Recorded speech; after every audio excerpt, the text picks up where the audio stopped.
And then we can't take it. Here. All right, let's call it to order. Wait, What? is Jeremy coming? I don't know. Jeremy isn't coming. Nobody's taught me anything. I have no idea. We provided him. And he was told. Why isn't he here? Maybe he unswore himself. I thought he was coming. Yeah, we provide him with a packet and all the support Yeah, materials when he came and visited. He went Thursday. to see you to get the assignments, and that we emphasized August would be a good time to start. But So without him, you'll have to sit in to make this a meeting. I'm glad I came. It's your lucky day, Jay. Yeah, But we'll have to decide if you can talk. I don't worry. I'll make those decisions. Okay, I thought you would, yeah. They'll be favorable. All right, then. Yeah. Approval of the agenda. I'll make a motion to approve. Second. Tracy, Doug, all those in favor say aye. Aye. Opposed? No. Approval of the minutes from our 19th meeting. You know, I just read them, and I think I wasn't here, but I make a motion to approve them. They sure Okay. look good. Second again. Jay and Doug. All those in favor then say aye. Aye. Opposed? No. Public comment. Do we have any public? Yes, sir. Chair. Come on up.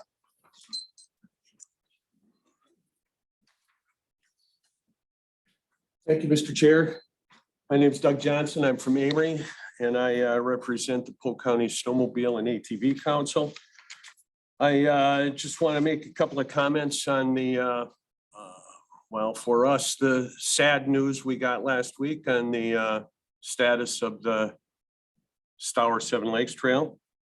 And well, this is an issue that's been worked on very hard by people here at the county, by county board supervisors, staff, and also by trail users and partners throughout the county and throughout the state for the last 20 years.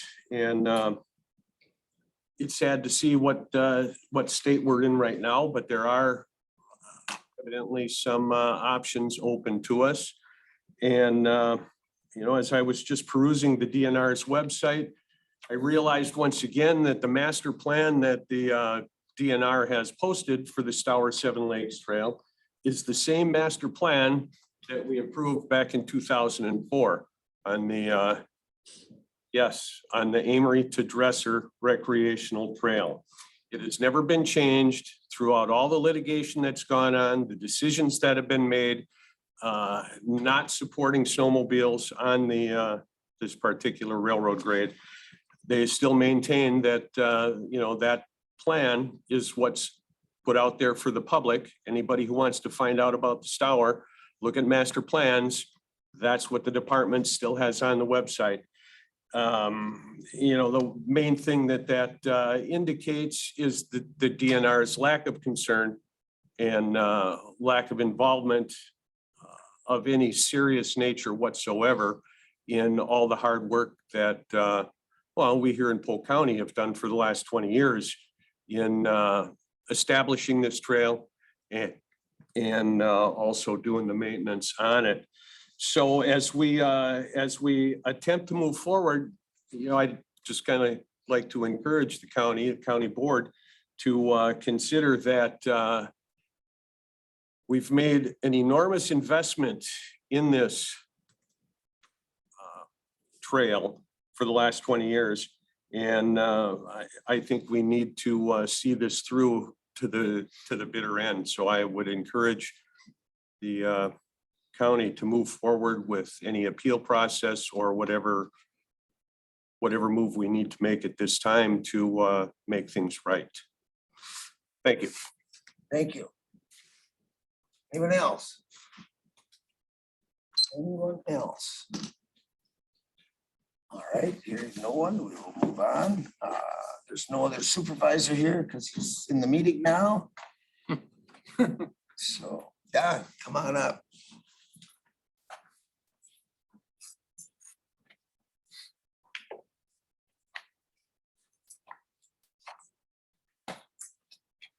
Thank you for giving me the opportunity to make a pitch to the Environmental Services Committee. We're going to talk to, we're in budget season. I'd like to have a discussion about fees.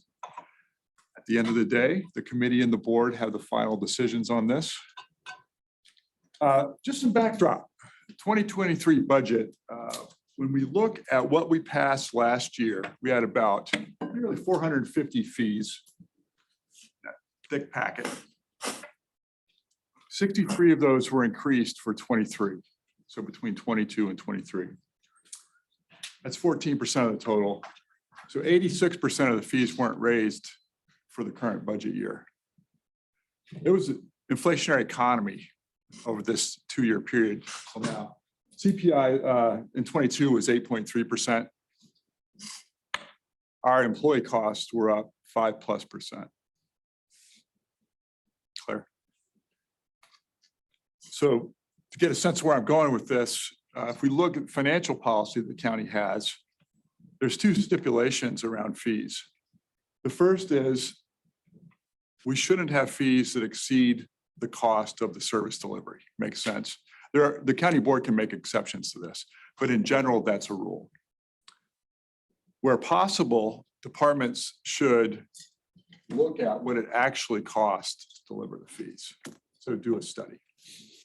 It's tough to do with 441 fees. Claire? So when we talk to our accountants about this, they tell us about 2 paths with fees. The first is to assume that whatever the fees in the last budget were, that's an accurate representation of cost. And then if we're in an inflationary economy, we would use some credible measure like the CPI to propose raising fees by that amount. That's one way we could do it. The other thing we can do is to go and open up the processes on all those 441 fees or some select group of them and say it costs this much to send somebody out in a truck to do that. They're out there for this much time, aggregate all that up and then come up with a new fee. Now, my sense is of all the divisions and all the departments, environmental services has probably done the best job of that over the last few years. When I look back at the fee schedules as far back as I can see anyway, Bob and his team have been doing a good job of that already. So you may wonder why I'm up here today if we've been doing a good job with it in environmental services. Next slide. Just a little more history. Last month at General Government, the committee endorsed the general idea of looking at fees. Nobody wants, certainly administration doesn't want our phones ringing off the hook for raising fees, and I'm guessing you don't either. So we want to abide by those stipulations in the policy, but we also want to think about what it's costing us to deliver things. This is at the 30,000 foot view looking over the county, not just about environmental services right now. So general government endorsed this general idea to look at fees. And then administration at a recent division directors meeting asked Bob and the other division directors and department chairs, hey, look at your fee schedule. If over the last few years, you haven't raised fees and they're not set by statute or by some agency that makes it outside of your control, consider raising these fees 5%. So I'll point out that 5% doesn't even equal what the CPI was last year. And for the current year, we're projecting, well, right now, the CPI shows through June, inflation's up another 5+%. Now it's moderating. That's really good news. But we've had this period where we've had this inflationary pressure. When we look forward to 2024, we're imagining that our employee-related expense will be up another 5+% for 2024. So back to environmental services. Bob's been great. He's looked at his fees. He really didn't, you've raised some. We want to bring those to you and get your thoughts on these proposals. You have the final say, but I'd like for you to consider the broader context of where we are. Bob has done a great job in the past with these fees. There are some that may merit raising, and I would just encourage the committee to give that serious consideration. I'll be around to answer questions, and then About 9:30, 9:45, I got to slip out for a budget meeting. So are there any questions about the presentation I provided so far? Okay, I'll step to the side and I'll answer anything. Kim almost opened his mouth. Good morning. Good morning. Thank you, Don. Yeah, upon general government's endorsement to examine fees, staff took the time to look at our costs, look at our workflow, and the suggested 5% increase. And so we've done that. Two of our departments have fees that are not statutorily set. So in your packet, I included land information and land and water. If you don't mind, Chairman O'Connell, if we could start with land and water resources, it's the smaller one. That is correct. We've been on task identifying our actual costs and aligning that with our fees, particularly with land and water. And so this one's fairly simple. It's a simple 5% increase in that last column throughout all of the fees that land and water charges. The only one that hasn't changed is the non-metallic mining or reclamation annual fees. Those we cannot justify an increase of our time or cost or materials to warrant an increase. Stormwater erosion control, as well as the reclamation plan review fees and amendments and so forth, can be increased. Land and water is unique as in the fact that over the last 3.5 years or 4 years, we have increased those fees CPI. And Don's correct, as we all know, we're in an inflationary time. And so that is what we're proposing for land and water. Land information, which is also in your packet, is a little bit more complex. You know, Jason's done a really good job in the past. In fact, he did do a time study a couple of years ago. We have looked at our neighboring counties for comparisons, and we always kind of fit in the middle there. I'd just like to point out a couple of anomalies. In the first section under land use permit for tourist rooming houses, for 2024, back in May when we talked about these fees, we landed on $500 for that first year. Well, as you probably know, because you've all been part of the experience, I think we can justify an increase of to $750. Also, the annual fee, which was $150, I think we can justify just because of the time invested by both staff and your time. We can propose an increase to $300 for tourist rooming houses. Another one I'd like to point out is landscaping, tree removal. That's that's right above tourist rooming house there. We've left that the same. And why have we left that the same? Well, we'd like to encourage people to pull a permit when they're taking down a hazardous tree in a repairing area. So we don't want to change that fee at all.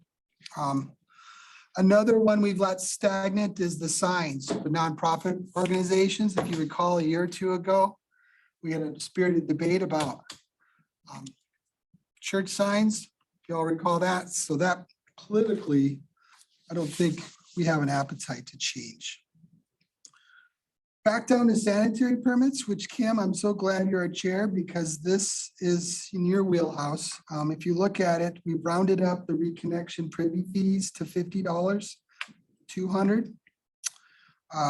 The mound systems, we've raised $25. We're leaving the holding tanks the same because if you do the comparison with our neighboring counties, that is probably one of our outliers, because it's less in both St. Croix County and Burnett. So we're leaving that at $620. And then the conventionals, that's just the 5%. I want to point out the POUTS plan review. We're going to strike that because no longer we have that certification in-house with Jason's departure. So that won't be on there until staff in the future perhaps gets that certification. If you go down below plat review, we just rounded up to an additional $50 just to have just a sort of a round number. If you turn the page, there's another one that I think we can justify, which is hearings, both for BOA and this committee. Had a lot of hearings, continue to have a lot of hearings. We're suggesting a $50 increase from $750 to $800. Lastly, I just want to point out the the cell towers. If they're 200 feet or higher, and you need a land use permit, we cannot change those. Those are set by state statute. But those that are under 200 feet, we can raise.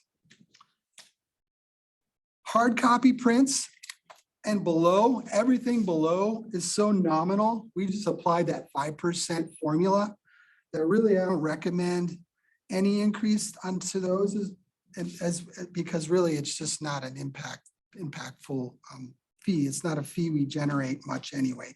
So that's our digital data, any hard copies that we make, etc.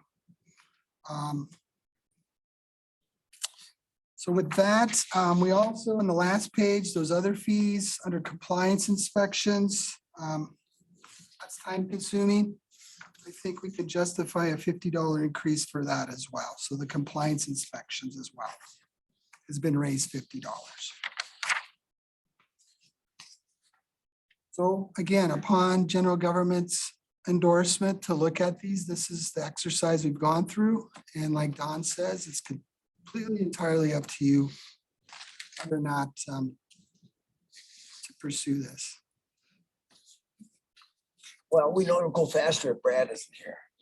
'Cause he- No he just debate, said Flat no on all of them. no debate. So are we getting our fees? Are we getting so right on that edge where people aren't gonna get permits again anymore? I mean, are we at that tipping point yet? Like you said, you left the vegetation at 50. Some of those, but I mean, What's a good point, like the landscaping ones, we didn't change either didn't because change. that's a big I mean, usually you pull one permit for several things. yeah, So we didn't change those either. change some of that, but I mean, some of these,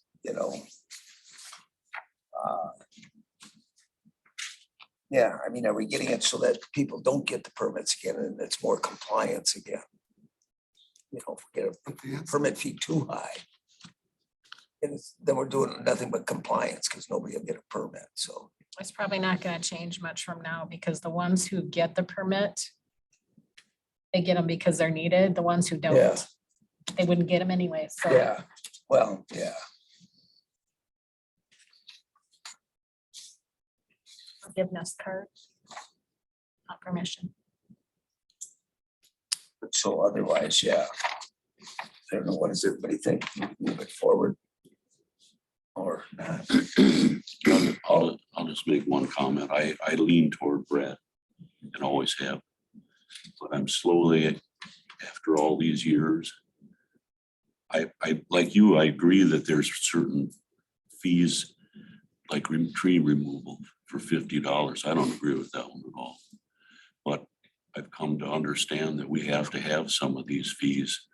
And if we're gonna have them, and I think they're too high, if you raise them a little bit because of the economy, that's the way things are going. I know that wasn't well said, but I Yeah. I have to start. The cost of doing business, right? That's essentially what you're saying.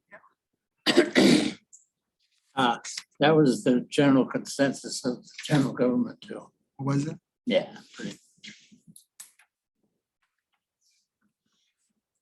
Well, we could just move this on then. Do we formally have to have a motion? I would prefer, because that would direct us to go back to To leave them, what we provided finance and update our revenue side, because as you know, we're in the middle of budget season, and actually tomorrow we're meeting with finance to go over our income statements. So I'd like to, if you endorse this through a motion, then I can make those. then it would be. I can make those adjustments to today. So So this, yeah, so then the new fee schedule would be up Correct. for the next year. Absolutely We correct. go calendar year, don't we? Yes, it's be effective, Calendar? yep, effective January 1st, 2024. All right. I'll make a motion to approve as presented. Okay. I'll second. Seconded by Jay. All those in favor then, say aye. Aye. Opposed? There we go. Thank you. Yep. What do we got? 10 minutes. Brad, can you do it in 10? 10 or is it 8?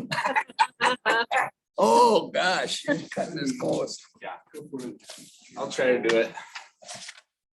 If we run a minute late, we'll be safe. See what we can do. You guys have everything in the packet? Yes. Are we, would you be able to pull up the first part of mine? It's just kind of a general map.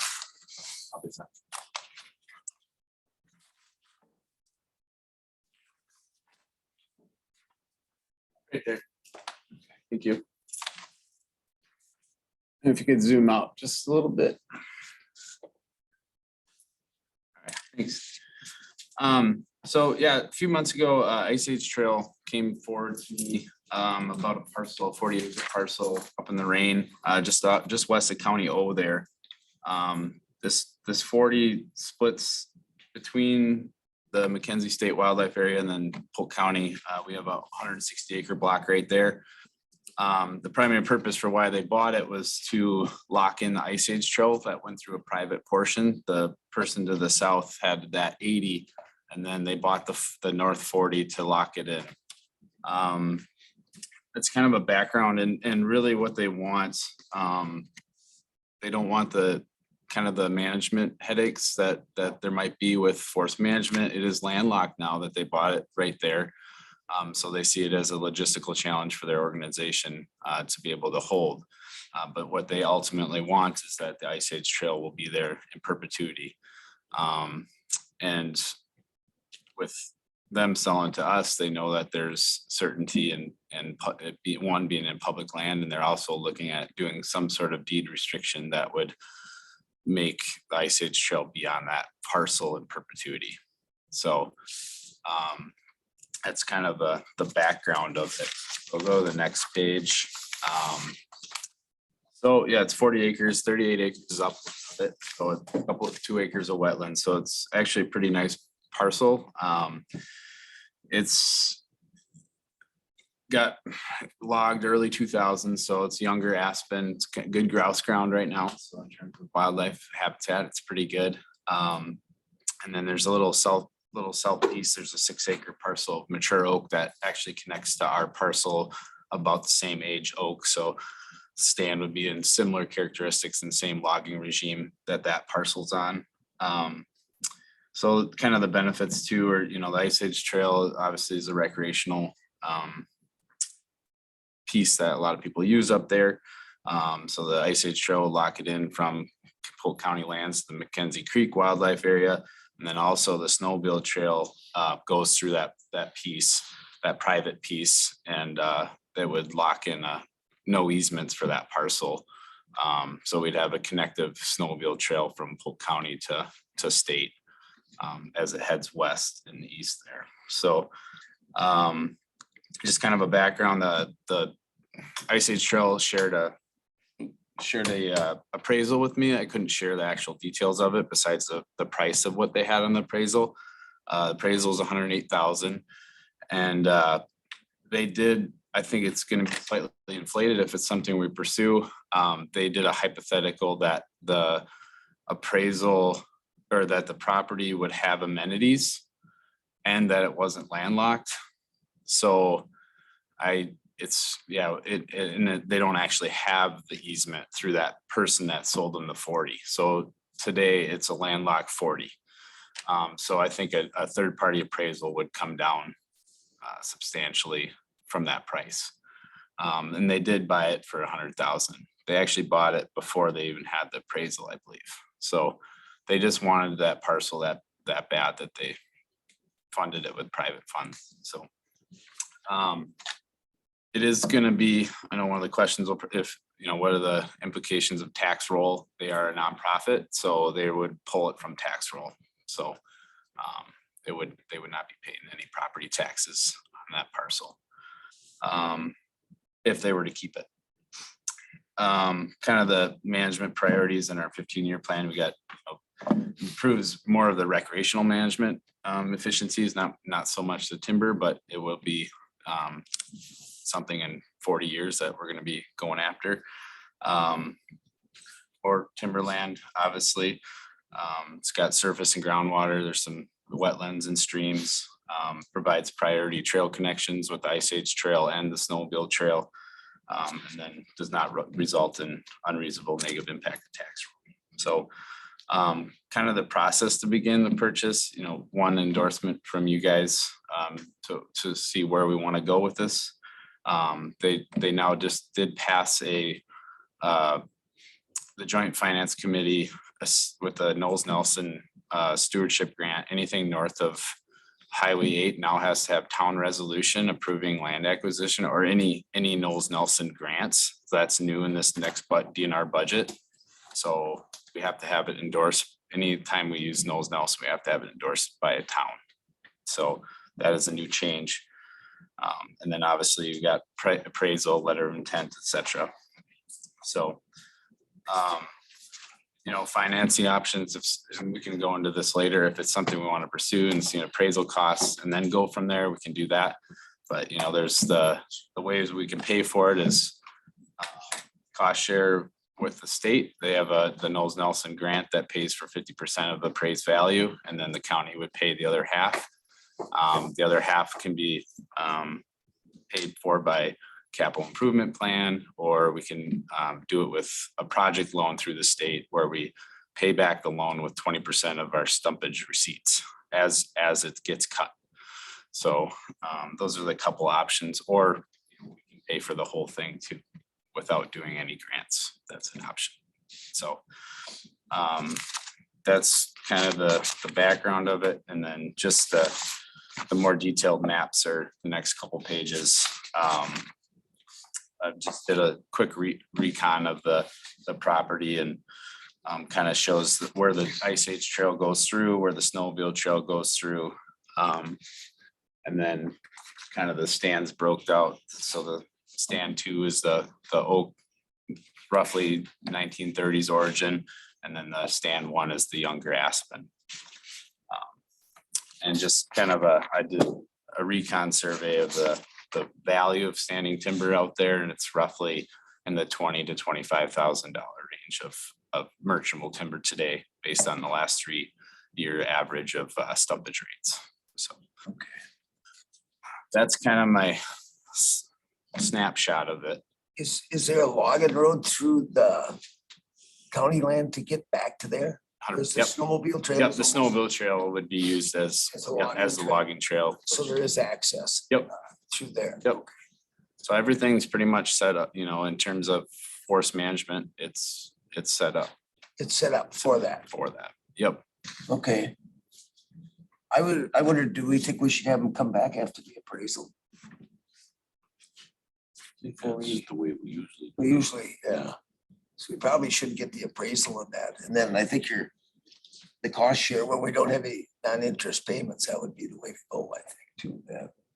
Yeah. But we would look Yeah, at and I just wanted to throw that because finance, is try to direct us not to do as many loans as we can, because it is that. Yeah, a kind of a hardship for them to manage those project loans or sure. variable acreage loan.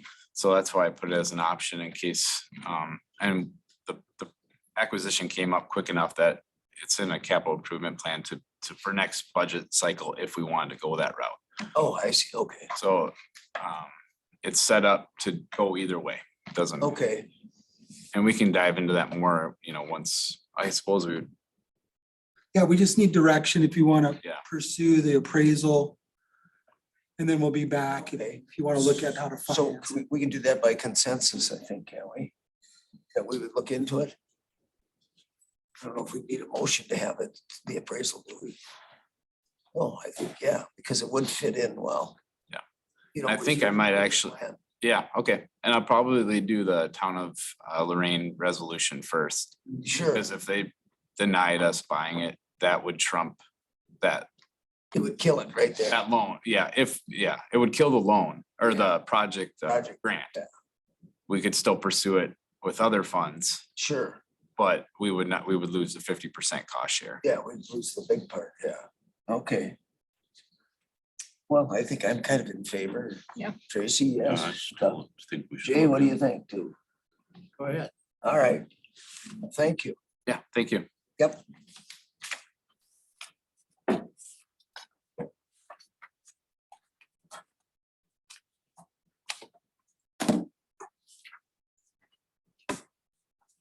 Oh, Number 7.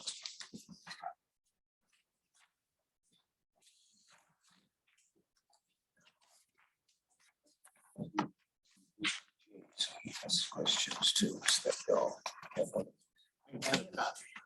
You got There's one in the. One right here. Oh, okay, Put it in the- for the agenda today. because then we'll just take turns to answer all them questions. You bring up the pictures too. I'll probably start with them.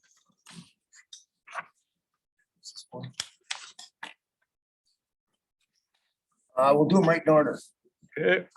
So the first one, 7A, we've already had the public hearing and closed the public hearing on that one. Sophie Rupp and Harrison Wagonsill request a conditional use permit under section 42-237 parentheses C parentheses 1 parentheses P of the Polk County Code of Ordinances to extend the number of tourist rooming house rental days for a parcel located at 2261 20th Street in section 10, town 35 north, range 15 west, town of Johnstown. Parcel number is 028-00214-0000. It's 0.71 acres in size. This one you guys postponed from the June 21st, 2023 Environmental Services Committee meeting because you were wanting to know how many bedrooms were in the dwelling. You also wanted to see the survey markers marked out. You also had a question about whether it was a private or shared well, which it is private, and then also the well to be inspected. And then the site being surveyed or the parking areas marked out. So with that, since that hearing, we've got the water test here, which is exhibit 2. And we've got the bedroom count, which is exhibit 3 from John Matson, which is the town building inspector in the town of Johnstown.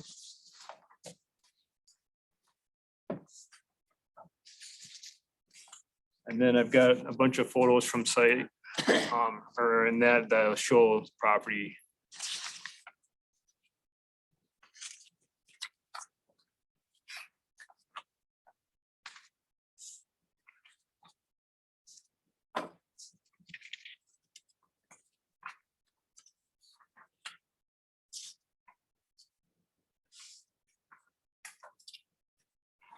This had the 3-bedroom septic too.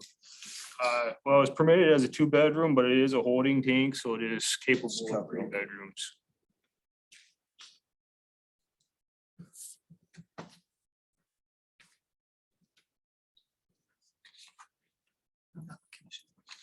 Yeah.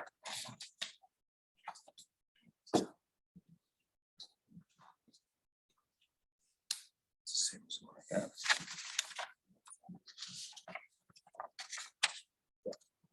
That's what I have. Yes, I have that one.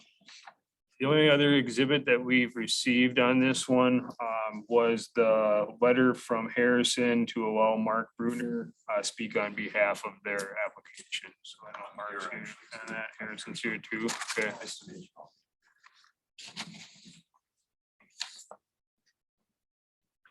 Yeah, the water came back within the acceptable levels and stuff. So Yeah, I see that. Yep. The water test was good. Okay. That was all the questions we had in that one. Yep. Okay. So with that, Carol, pull up some pictures. And I'll be able to show you the parking. and the survey markers. Okay, so this here photo is looking from their driveway, right off to the right here, to the south. Pipe Lake would be way off to our right. It's the approach going up into their property, okay? This would be looking to the north. This is kind of up by their garage and that or parking area facing the road. You're able to see the road in the background there past the wood pile. Here's the parking area right in front of the garage. That's the well right here in that picture. Okay. What's up of it? Okay. So they've got a room for a couple cars down closer to the dwelling. This is on the landward side, of course. I'm standing at the well. The holding tank sewer system right here behind that car. Okay. Just gives you an idea. This is looking towards the south, and that propane tank is hidden in the trees. Sewer was locked on site, so here's the other vent cap for the sewer. Okay. This would be standing by the sewer looking north, so this would be the south wall of the dwelling. This is looking on the same south side of the dwelling down towards the water. It's a pretty steep drop off there. This is the lakeside, of course, with the walkway coming down. You can see it's pretty natural all along the whole shoreline. Looking towards the northeast.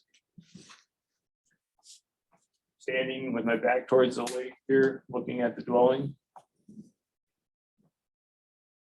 Access down to the water. It's out on the dock, just kind of showing you a picture. I believe this one is going to the south.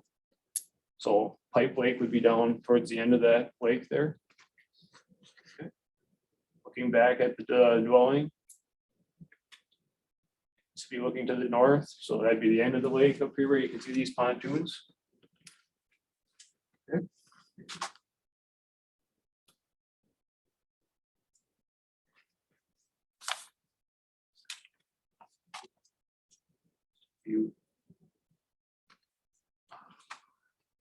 Okay, I'm standing at the lot line here, and the lot line's running up kind of right through the middle of those trees. And it is marked with a long post. Go ahead to the next one, Claire. So this is a point on the lot line, so that is not their house, that is the neighbor to the south. That is another lot line that was marked. This would be over on the north side of the property down by the lake. Okay. This would be, actually, no, I'm wrong. This would be on the south side going up.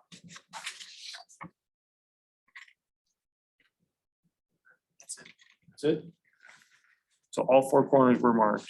So that's so the survey was, okay, There's pins at all spots, so. okay. So I think that was the additional information that the committee requested. So we don't really ask them all these questions. That would have been last time, would it? I don't know if they provided you all the information last time, so I don't believe that we filled out any of that, so. Or at least I don't have it in my file, so. Oh, we don't have that. Nope, we didn't do that. So we could call up a representative. We'll go through these questions. Absolutely. Okay. Nice to meet everybody. Would some background be helpful? Uh, I don't want to take up too much time, but we bought the cabin in March. state your name first. Oh, sure, sorry, Harrison Wagon Seal. Okay. Sophie, my wife and I we bought this cabin in March, right as interest rates are probably near their highest. This will be a family cabin. Her family grew up in this area, actually, they had a family cabin in Barron for many years. We have two daughters, and our hope was to, create memories here and then also help with some of the carrying costs and mortgage and property taxes by renting this. We're not using it, so it's a little bit of the background. So we live in St. Paul, and this is about 90 minutes door to door, so it works great for us and our family. So we've got 8 or 10 questions. Sure. If they weren't. What will you do to ensure the safe conditions for your guests? So I think we've created a pretty robust binder for our guests that are, we put a lot of care and attention into the property. We've painted it, we've upgraded some of the lighting, we've hired Mark to be sort of boots on the ground, so to speak. We've got a pretty clear and standardized set of rules and how many people can be at the property and how they're to use it. No parties, no sort of high school parties, et cetera. So I think that we've been pretty diligent in creating a list of hopes and dreams and rules for how people use the property. We've also, we don't have any watercraft that they're able to use. That boat that you saw was left over from the previous owner. I'm happy to pull that up if you want. Other than that, I mean, it's pretty standardized. We've got carbon monoxide, we've got fire extinguishers, we've got all the necessary sort of fire protocol that was recommended, and no access to sort of recreational equipment. So I think that that's sort of how we're ensuring safety for our guests. Okay. That'll fit in with this one too. What will you do to ensure the healthy conditions for your guests? Well, we can't oversee what they drink and how much they drink, but at risk of repeating myself, I think we have provided pretty clear guidelines of we hope people will respect the property and have taken great care to make sure all the lights work, all the fire safety is in good condition. We have trash pickup from, I think it's R2. I can't remember the vendor exactly. So we're treating this as though we live there, frankly. And again, lean on Mark a little bit to be boots on the ground, but we're up here probably every 2 to 3 weeks. So it's not something that's kind of out of sight, out of mind for us. It's something we care deeply about and have been, I think, pretty diligent about communicating that through our guest handbook too. Okay, so what measures will be taken to prevent control noise, odors, fumes, dust, vibrations, light, and other activities from guests? Our handbook. And Yeah. Obviously, we're not staying there with the guests. I'd mentioned that the property just to the north is also a rental, which is good, right? Because the residents to the south is Damien. He's, I don't know, probably early 30s. It's a couple dogs, no kids. I think if you were to sort of ideally think of a place that a rental might be acceptable, this is probably pretty good because in particular, our neighbors to the north are also a rental. It's bigger, they have a higher capacity. But other than that, again, just having a really clear set of rules and being mindful of our neighbors and our community. I mean, we I think that our hope for the property is that this is something that we'll have and will be members of the community for generations. We're not removing any vegetation. If anything, we're adding vegetation. It's taking what it is, putting our little bit of design, sort of some paint to it, and renting it when we can to help us with what's now a pretty punitive mortgage payment, as I'm sure we're all experiencing. all right, what measures have been taken to address the increased traffic? Well, we just graded the road as part of our condo association. We have an association that's a part of all these homeowners. We have an email with the entire group. The condo docs have no issue with how we're using the facility. Other than that, I mean, we've introduced ourselves to our neighbors and our association. We're participants, and I think we're right now going through trying to find a vendor for some of the snow removal, frankly, because I think the city had done it in the past. And we paid an additional fee for what wasn't a city road. So I'm in communication with some of our neighbors about how they're gonna address snow removal for non-city roads in the future. But I don't think it's gonna be terribly, have a huge impact on the community. But we've, I think one of our duties is to make it known how we're using the property and who we are to our neighbors in the community, and we've done that. Okay. What will you do to prevent water pollution or runoff into the lake? I think that's something we can address in the handbook about, are you talking about transferring non-native species or? Well, you're not clear cutting and things like that. Yeah, I mean, we're just not doing it as the property owners. I'd be surprised if an overnight guest gets out there and starts removing vegetation or, I understand you have to ask the question, do my best to answer it. We can address it in the handbook if you'd like, about not cutting down trees in our property. Oh, I hope, yeah. Yeah, I mean, maybe there's an expectation that people are human and good guests, and they don't do that anyhow. Okay. And that's property have rough, steep terrain, poor drainage, or sensitive environmental features. I'm sorry, say that again. Does the property have rough, steep terrain, poor drainage, or sensitive environmental features? Well, it's shoreline property, so it's sensitive, because there's native species and we're sensitive to that. We're not removing any of the vegetation. It is steep. You saw that, and we have a handrail that's been added to the stairs. Okay. So I think those are helpful features. Okay. Ask a couple. Is the proposed use located within the floodplain and subject to NR 116 Wisconsin Administrative Code? Gosh, that's a good question, and maybe above my pay grade, I'll defer to the professionals. And it's not in the floodplain. Okay. All right, so that's covered. Is there adequate access with respect to existing and future access roads? Yes.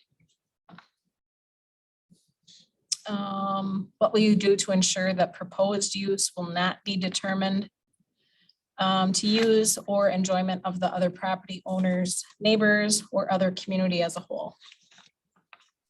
So we staked, the property lines. I understand that that's been an issue, maybe not in this community, but in other communities. We want to make it very clear. And part of this process has been to be really clear about where the property lines are so that people aren't going into other properties. So we've kind of diligently worked our way through the checklist from June. So what was the second part of the question? What will you do to ensure the proposed use will not be detrimental to the use or enjoyment of other property owners, neighbors, or the community as a whole? Rules, house rules, right? Reminding people that they're part of a community, having quiet hours, limits on capacity. I mean, first off, the holding tank, and the number of bathrooms, we've limited it, I think, to five or six people that can stay in the residence. So it doesn't do any favors to the community or us, because we'd have to clear out the holding tank every 3 days. So we don't want this to be a hotel. We wanted to help us, cover some of our additional expenses. And hopefully they will be patrons of some of the local businesses, and we've got some of the restaurants in our guest book as well. And if we go to the county line, what is it? Is it County Line Bar? I think so. Hopefully some of our guests will go to some of the local businesses too. What will you do to ensure the proposed use will be harmonious in operation and appearance with the surrounding area? Not change anything. We haven't changed any of the outside, the exterior of the property. Again, we haven't done anything to vegetation. I've got to go mow the lawn here. So we are sensitive to keeping it looking nice. We're being participants in the local condo association by paying our dues so that we can keep it graded and plowed, et cetera. So we're just being good community members, good property owners. Is the existing sanitary system adequately sized? It is now with that. That is, yes. And lastly, does the property have any previous or outstanding violations? I don't think so. We just bought it in March, and not that I know of. That on record. They had a land use permit that they pulled, but I don't know how many days they've rented it for a month or anything like that. So for a short-term rental, it was a Oh, land use permit, so. Yeah. So That's what we had in the interim before we could have, come before you guys for the CUP. We had the shorter term nights approved, I think in June, as a sort of interim step before we could work our way through the recommendations from June between, so kind of 2 months. Sure. Okay, and private or shared well, and it's a private well. It is, yep. Okay. All right. Any other questions, anyone that came up then besides that list? All right, well, thank you. Thanks for your time. Nice to meet you guys.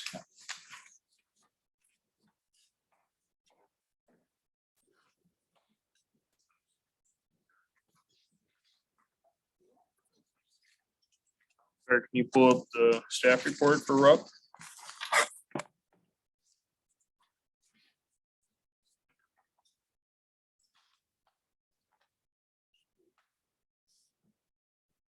Okay, so for some of the findings of facts that we had before at the last hearing was obviously that they want to operate more than 174 days and the 7 days per month from May to September. The right to rent law, and that has a 180-day provision in there, and then the minimum rental period could be up to 7 days is what the county could enforce. They are currently permitted as a tourist rooming house, so that has changed. I will change this finding of fact. I believe that was June 28th that they pulled their land use permit for the tourist rooming house. The garage on site is 24 by 24 roughly. Our garage was permitted in 1996. The dwelling is approximately 36 by 36 in size. And it is a holding tank that was installed in 1994. The permit was for 2 bedrooms, but it would be suitable for up to at least 4 bedrooms. And they bought the property, as the applicant mentioned, in 2023. And it's accessed by a private road, and there's no floodplains or wetlands on the property, but it does have a very steep drop off between the house and the lake. Any other findings of fact? Should we add something in there about the well test? And Yeah, we should add in that the building inspector did the 3 bedrooms.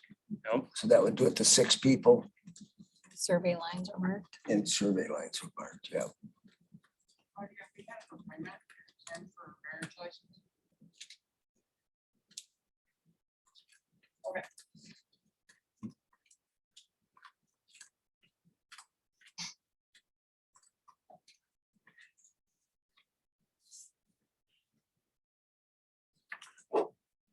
good. Any other findings that you'd like to add? I have none. Does anyone else? Okay. Everything. You scroll down a little bit. Staff recommendation. We would recommend that it be approved then. Provision A, I'd like to change that to a max of 6 people at any time on the property now, because we've got confirmation that we've got 3 bedrooms, both on the septic and in the dwelling that are legal. Provision B, doesn't sound like they're gonna be bringing a lot of watercraft to this site, so that's one that we've had on other ones, is that they can have 2 boats there. Accessory buildings must not have any sleeping accommodations, so that's the garage in this case. No RVs or campers allowed for overnight stays. All parking to be on an impervious surface and that, and must be contained on the property, so as long as they're in that existing gravel, that should be able to be met pretty easily. So the permit holders must obtain all proper licensing, so that'd be like health department, anything through the state for taxes. All fires and embers to be extinguished by 11 o'clock with no unattended fires. Property owner or agent must be able to respond to any complaints within 2 hours. Property owner should provide a 24-hour contact number to all the property owners within 300 feet of their property. Property must remain free of citation, charges for nuisance, disorderly conduct, and any other illegal activity. Quiet hours would be from 10 PM to 8 AM. The property owner and renters must comply with all applicable laws, regulations, Department of Natural Resources, Lake Association, and any other firework regulations. All pets on the rental property must be on a leash. Property lines must be surveyed with boundaries clearly marked by a surveyor. We know that's been done. All conditions that apply to renters shall be included in the rental information. I got a new one that I'll add to that. The zoning office can require the building inspector to go through annually if needed to make sure that there hasn't been changes to the inside of the building. Advertisement must have the permit numbers from health department and land use. Conditional use permit is non-transferable to another property owner. Permit holder shall apply for their yearly renewal on or before the expiration date of their permit. Minimum rental period would be 7 days. And then U is about having a visible and accessible fire extinguisher. And that the property owner or their agent in this case would provide us with the Department of Revenue seller's permit and their tax number. And then W is to take and provide a dwelling unit floor plan indicating the bedrooms, fire extinguisher, and exit locations in case of an emergency to the zoning office and renters. A site plan showing the parking. Again, that's kind of similar to the other one, but being on a narrow private road like that, it'd be important that they're not parking boat trailers and stuff out on the road. And the maximum rental of up to 180 days per year. And I'd like to add a provision as part of our staff report here that the buffer vegetation shall be protected and shall be included in the handbook and that for any renters so that they know that there's a no removal policy. And then I'd like to add a double A. The applicant has referred to that handbook a lot. So the applicant, since they're using that to prove their criteria and the ordinance is met, that they would provide a copy of that handbook to the zoning office. Okay. Whenever it's updated. Sure.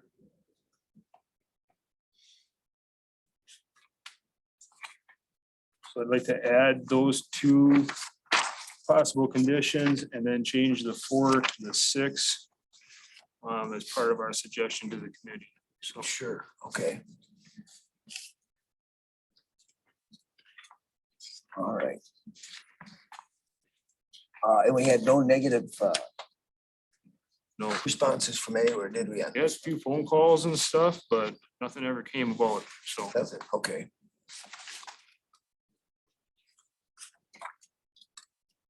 So we could go 180 days with a 7-day minimum. Is that what we're kind of going to? Is that that would be the most restrictive that you could be. So you could make the 180 days be consecutive. So it'd be 180 days straight. Oh, okay. That might be easier for administration of it. Okay, However, the committee has determined that if it's 180 days and they rent it for 10 days in the winter, that takes it, and that's why they're not renting 10 days in the summer, so to allow some flexibility there. Sure. So. Can I ask a question about tea? So you can't rent it for 4 days? I think we discussed that before and we agreed that they could on different rentals. On different ones, I think we did. We're trying to keep them somewhat the same so that we could, It's pretty hard, I think, and we discussed it before, to require 7 days minimum. Because a lot of these places don't, I mean, they gotta have cleaning time and all that kind of stuff. Change the work time. well, like Brad said, they don't have to be there. They just, that would be their, it'd only be 4 turnovers a month. Instead of every 4 days. a turnover. Yeah, but it, I mean, just so minimum rental period is 7 days. So You can go for if he 4. wants- Yeah, if he wants to rent it for 4, he should be able to rent it for 4. Yeah. But you can't turn it over, 7 days. You couldn't do it every 4 days. You can't turn it over. Right. Is what the 7 days was for. I know, but I don't agree, so. Okay, well, yeah, so that's what we can decide. Seems quite restrictive to me. Well, we're going by, I think that's pretty much the state short-term rental. Right to rent law allows the political subdivision to take and allow for a minimum rental period of up to 7 days. So and that if you wanted to make it 4, you could. If you wanted to make it 2, you could. If you wanted to make it 7, you could. So. Okay. I would say we sometimes have people that wanna rent, Friday through Monday. And some folks come on a Thursday, for example, and take Thursday or Friday off. So I think ideally, if the board was open to making that less restrictive, that would certainly appreciate that. One other, I'm sure the one I can picture it where it was the back lot. They talked about if people came in for a wedding or a family get together, then it would be just what he said, a lot of times Thursday through Monday or Friday Yeah. through Monday. We did talk about that, Yeah. I believe, if we look back. Just Well, We did just- 3 nights on that one. I think we Yeah. did 3, yeah. So that's one of the reasons why we've got the conditional use process so that you can look at each property individually. So a back lot like that with the 3-night stay, it may be reasonable to look at that and say, well, they've got no lake access, and that they're gonna be back there. So we're okay with that turning over more versus if you're on the water and that you're using the lake, more days, 7 days, 4 days, that it would have a different impact on the use. On the use and on the lake. That's one of the advantages of going through these public hearings, so. So if you reduce that, Jason, the maximum rental from 7 to 4, the total is still 180 per year, correct? Total's the same. I mean, Total stay the same. It's just the So- days that they get shifted and have, a little more turnover. So. We go by consensus, or if you make a motion, I guess, for T to be 4 days then instead of 7. just we've done it on consensus before, but we can do it either way you like. Well, we could do it on a consensus and then we make a motion for the whole thing. Yeah. Because that right now, that's the only change I think that we're doing, isn't it? Well, we're gonna change A and that from 4 people to 6 people. 4 to 6. Add Z about the buffer. Yep. Add double A about them The adding a current handbook Yeah. to the county. Yep. So those would be the changes then. So do you want T to say 4 then? This one, the 4 days? Yeah. Well, Okay, that's what I so, would say. all right. So that would be the 4 changes then. So then I will entertain a motion then. I can make a motion. You wanna make that motion, Tracy? All right. With those 4 changes. Yes. Was there 4, Jason? Yep, 4. Okay, with the 4 changes. Tracy and Doug, okay. Any other discussion or questions? Chairman O'Connell, Yes, are we looking at consecutive or non-consecutive? we left it at just total of 100 on this one. Is that-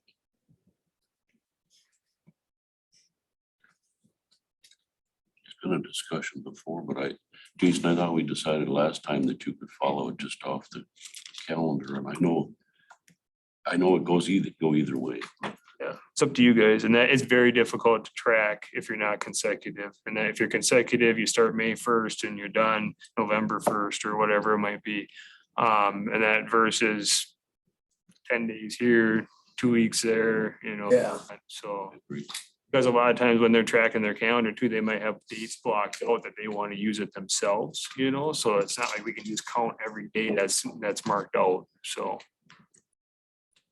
So do you want to should we put consecutive in there? And why? Just, I need one works play because of what Jason's, one explanation is if we're allowing 180 days, or just let me throw this concept at you. We're allowing 180 days, and he's already mentioned up at the podium that they're going to use it as a family. So if we make it consecutive with dates start and stop, we're not allowing 180 days, really, are we? I don't know. I don't know that answer, I guess. I see what you're Correct. saying. Yeah, Correct, whatever they use it themselves, they would be taking away a rental it'd be fee. taken away, yeah. Did you restart? Am I allowed to ask questions? No, so that, yeah. But then the other thing is we'd have to have it, you'd have to almost self-report when it was full because we don't have somebody sitting there going on the internet every time, each one of these, Right. Mhm. Otherwise somebody'd have, we got 100 and some of them, that'd be everyday job for somebody to go on, It'd be an FTE. it would be pretty busy. As you guys talked about with the fee schedule, and that short-term rentals are consuming a lot of our time. Yeah, Just make it from May, whatever, to June, or July, I mean, August. well, they can start whenever they want if we just say 180 Yeah. consecutive. Yeah. Well, let's put consecutive in there then. Okay. So that'll be part of or amended to that. Tracy made the motion. You would put that in? I would amend it to that, yes. Okay, and Doug, what's the second was also there? Yeah. Okay. So then there was 5 changes. Correct. Yep. Okay, The changes are max people going to 6, the minimum rental period of 4 days, the 180 days consecutive, the buffer being protected so that they can't remove any trees or vegetation, and then the handbook being provided to the county. okay. Anything else? If not, then all those in favor say aye. Aye. Opposed? Okay, that one goes through with that.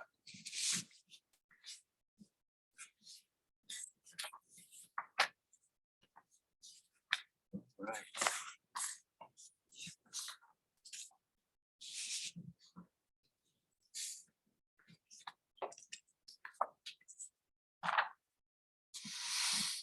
All right, let's open up the next one. Yep, so this Now, one this is would be, this is a new one.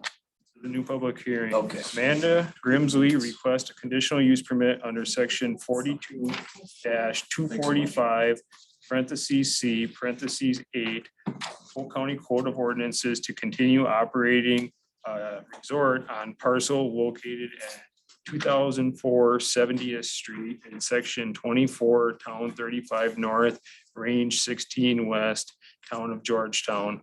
Parcel number is 026-010-18-0500. The lot size is 19.98 acres.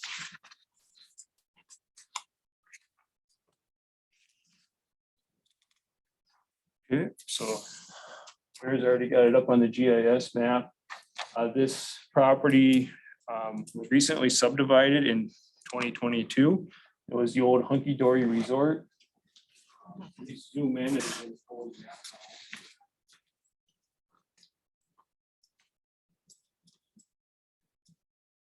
So Marvel's house is right there on the north side of the driveway. And the big building there was the old lodge building. It is on Quero Lake. Quero Lake is a class 2 lake. It's a relatively deep lake. It's about 70 feet deep, but it's relatively small as well. It's about 56 acres. Can you scroll back? Oh, so the family split the old resort property into 3 lots, and they've been able to keep some cabins down here along the way, and then some up here on top as well. But all these new lots were all just created as part of that split. There's a large wetland complex over here on the west side of the property, kind of going down along the road. Just zoom out a little bit, pull it back down a little, no, sorry, the other way. And that, the driveway going into Marvel's house is legally only able to be used for Marvel's house and that, which would be lot 4 there, and lot 3, which is up to the north. Right here, so that driveway benefits this lot and that lot. I believe the applicant is wanting to put in a driveway. Scroll back down, can't reach it. Or the other way, sorry. And that, it wants to come in here and that with a new driveway and have like a parking area up on top there by those trees. I've got a lot of pictures of that area. This property was before you just a couple months ago in that for a rezone. It was previously zoned residential agricultural 5, which a resort was a non-conforming use underneath that zoning classification. And the resort has not been operating for more than a year, so the non-conforming use provisions went away and that, so that's why they have to come back through you to be reapproved.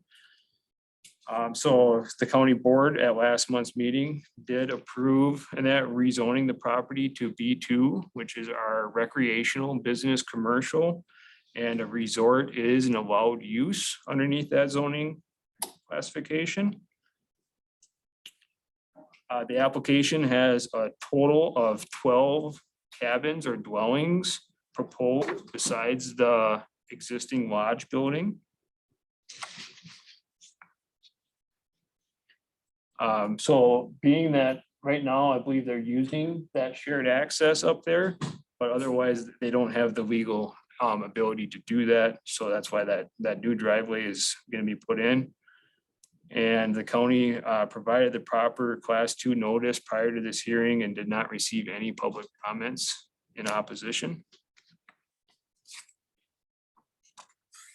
So, and the town did not weigh in on the conditional use permit either. Okay, so any questions from the GIS map? Is that a town road or a county road? I guess I can't. And that, so this is 70th Street right here, 70th and that's a town road. Town road, isn't it? Yep. So that goes up 2 big round, where it zooms out farther. We're right on the south end. This would be the Straight River coming down. Zoom out a little bit more. So that's the south end of Big Round right there, up on the top. Fairway Drive is a rustic road. It's a gravel road. This is a private drive coming down on the north. There is quite a few lots off from that private road. Like I said, all of these lots on the south and these 2 lots here were all just created in 2022. There is an access that they platted at the same time, going back to those lots. So.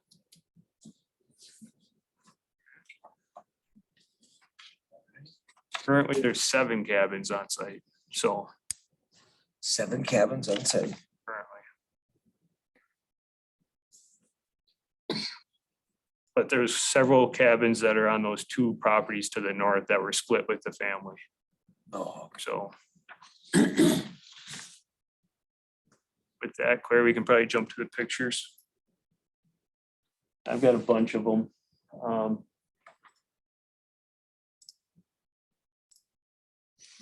Okay, so if you're ready, I'm standing on the shared driveway that it's existing that goes to Marvel's house.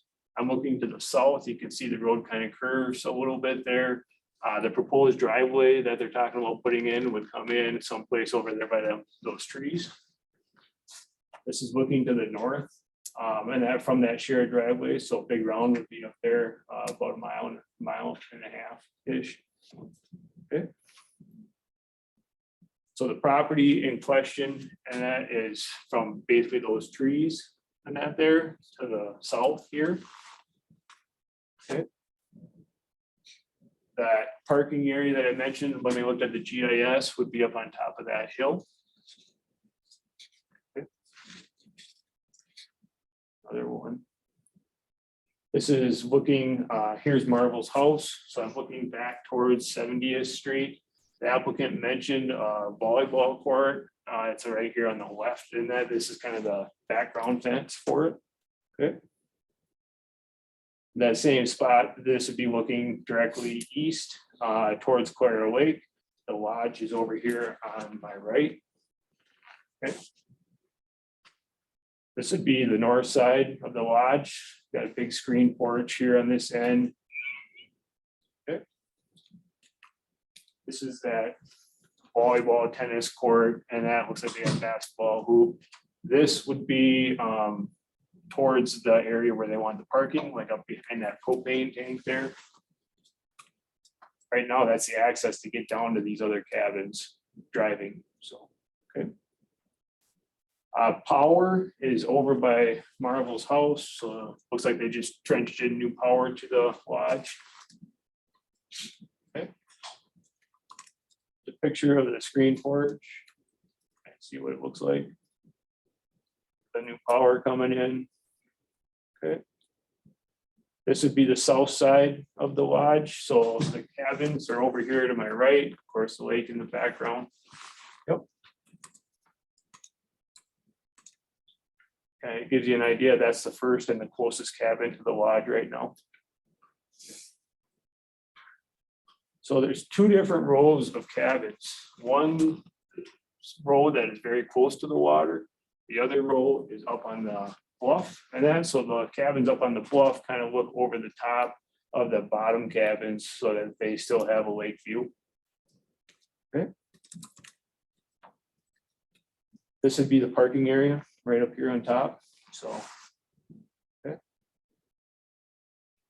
And that's looking back down at the lodge. So the cars parked on that shared driveway, volleyball, tennis court area, and that lodge, and then the big one yard out in front of the, towards the lake from the lodge.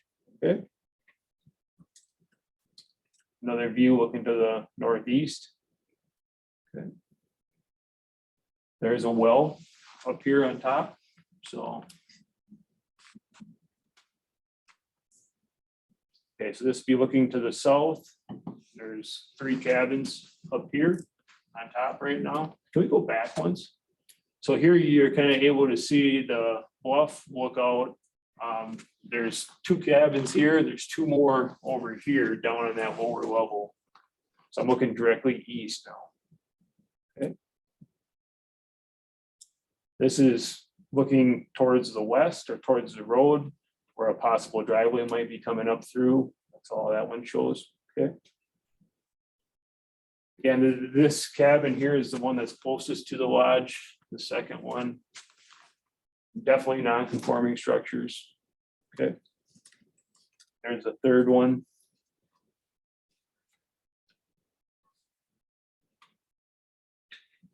Here's those 3 cabins up on top. You can kind of see the line in between 1, 2, 3. Okay.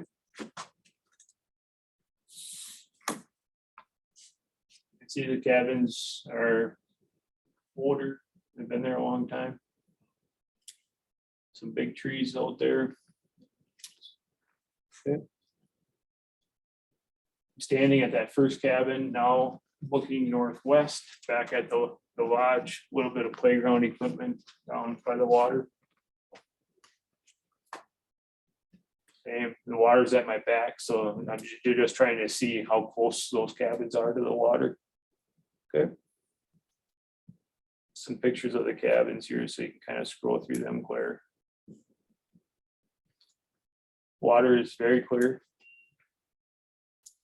The whole shoreline is pretty much undeveloped all the way around.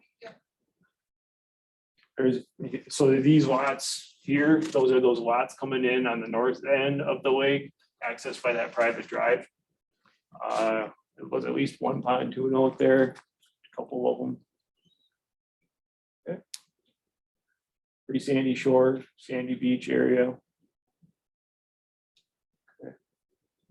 These are the 2 cabins down below. And then you can see these are the 3 up above that are left.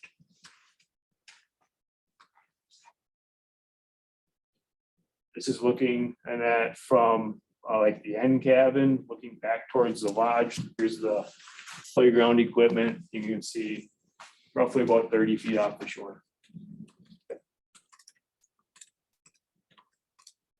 Now I'm down by the beach area and that looking directly to the south, you can see the cabins both on the lower level and the upper level. My back is to the lake. They had a dock here, so I'm looking back at the main lodge. So you can see what the view would be like, so. And here is the lot line right here. So this is in the same spot as the last picture. This is just off to my right. I think I got one more of just some kayaks or something, so. Okay. Should be it. Any questions on any of the pictures? I didn't see any septic systems. Everything's old, so. I believe the applicant's gonna be putting in new septics, in other words. Okay. So, yep. Something we'll ask them, all right.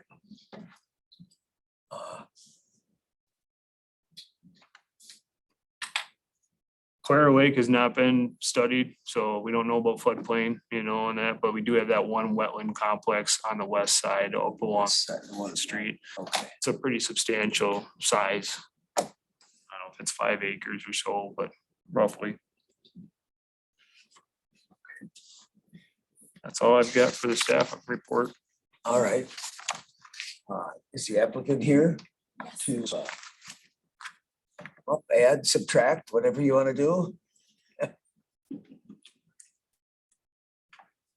So we're Hunky Dory Resort and we've been there since 1902.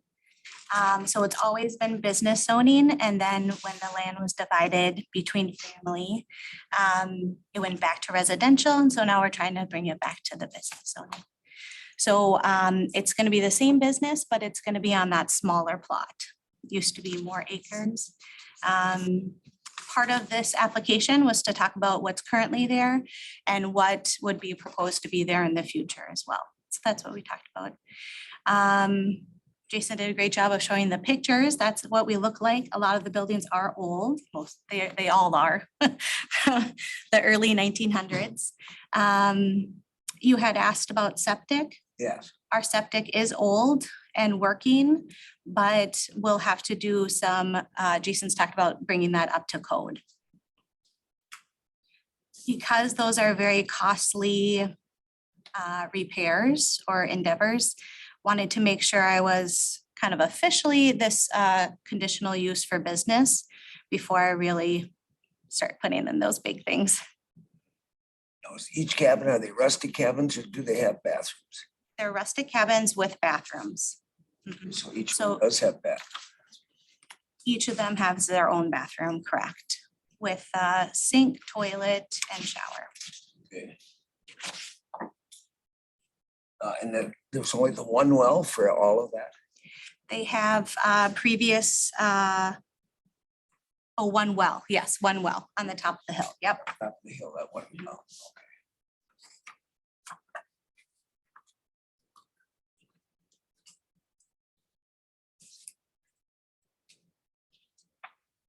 Each cabin, then how many people, when we do, what is this considered a resort, Jason, or a lodge? What would be the number of people? Oh, and that's one of the conditions I've got, Oh. blank, and that'd be nice to determine.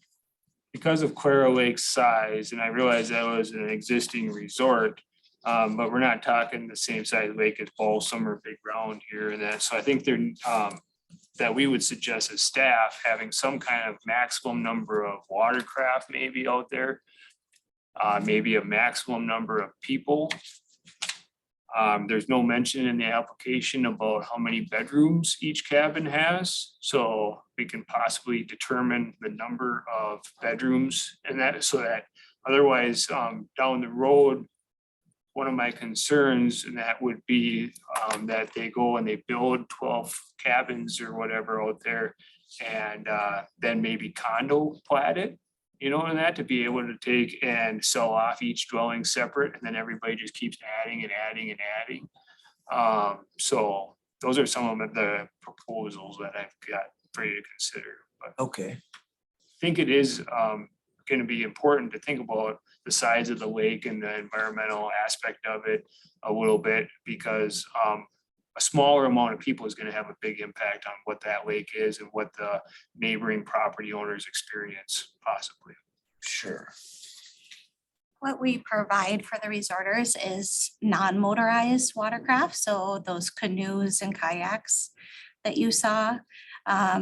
We do allow the resorters to bring their own boat if they would like.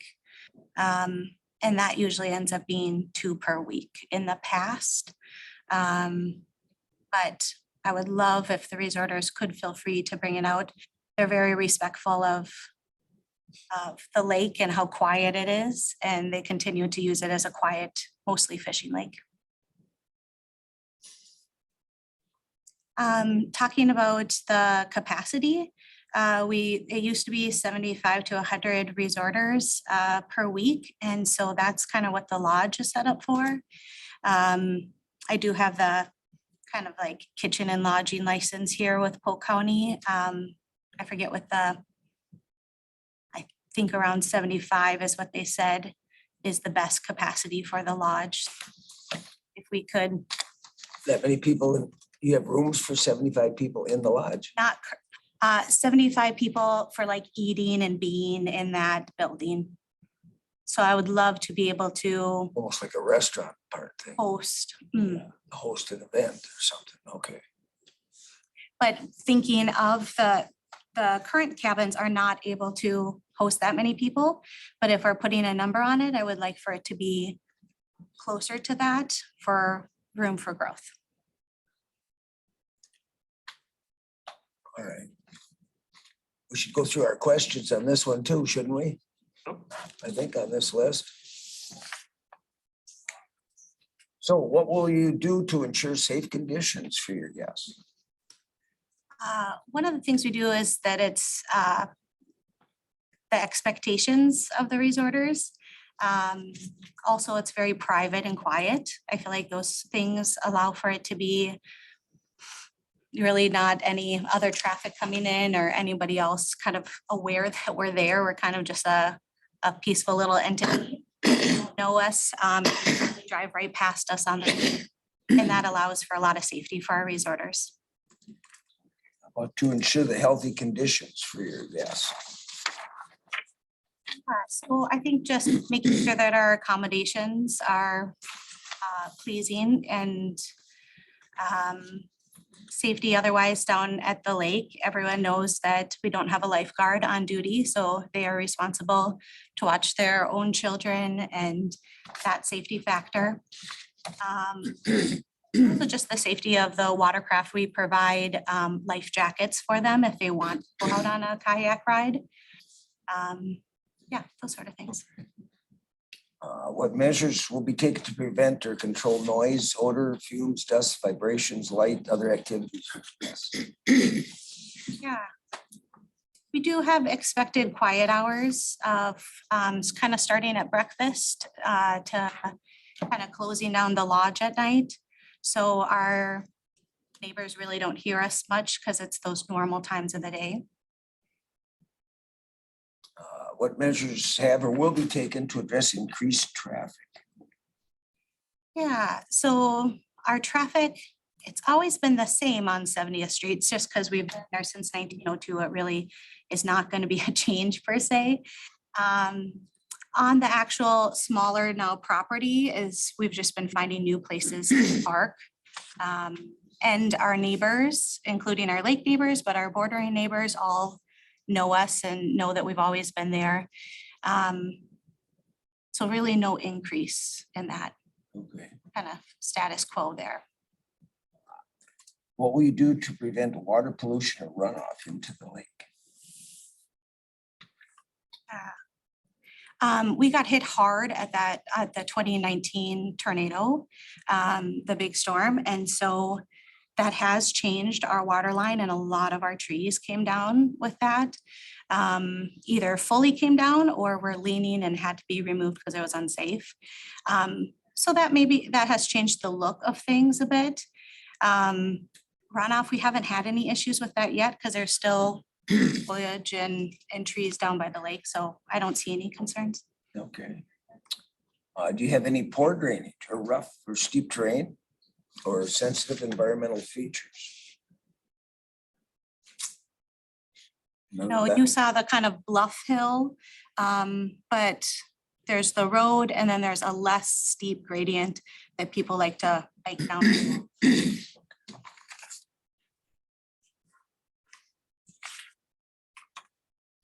Tracy, your page. I got a page. You got a whole page. There you go. All right, so the floodplain, Jason, is there any issues with that? Is it Or it located? hasn't been studied, so. That's what it has been. Okay. Is there adequate access with respect to existing and future access roads? Yeah, so you talked about building that driveway to allow access. That's on the to-do list. But otherwise, the access is already there from 70th Street. Yeah. And what measures have and will be taken to provide sufficient off-street parking? Yeah, we have a couple, because of the trees, all the trees coming down, we have a couple kind of like plots, field, kind of flat areas now that have been, the stumps and stuff has been starting to be removed and allowing more parking space. But for the most part, our resorters park by each of their cabins and that space has always been there and will always be there. So yeah, just kind of building that kind of proposed area where there's additional parking for any kind of daytime guests. Right, so what will you do to ensure that proposed use will not be detrimental to the use or enjoyment of the property owners, neighbors, or to the community as a whole? Mhm. I think that's just, once again, those kind of quiet hours that nothing we do kind of runs too late. Our use of the lake remains to be that kind of peaceful, quiet, why people love Lake Claire, we call it, or Claire Lake, is because it's a very quiet lake. So we continue to enjoy that the same as our neighbors. What will you do to ensure the proposed use will be harmless or harmonious in operation and appearance with surrounding area? Yeah, one of the nice things is that kind of gradient, so you don't really see us until you kind of would drive down the driveway and kind of see us. So it's not really going to change the look at all to the community or to the neighbors on 70th Street. There's not going to be kind of eyesores or much of a change for them.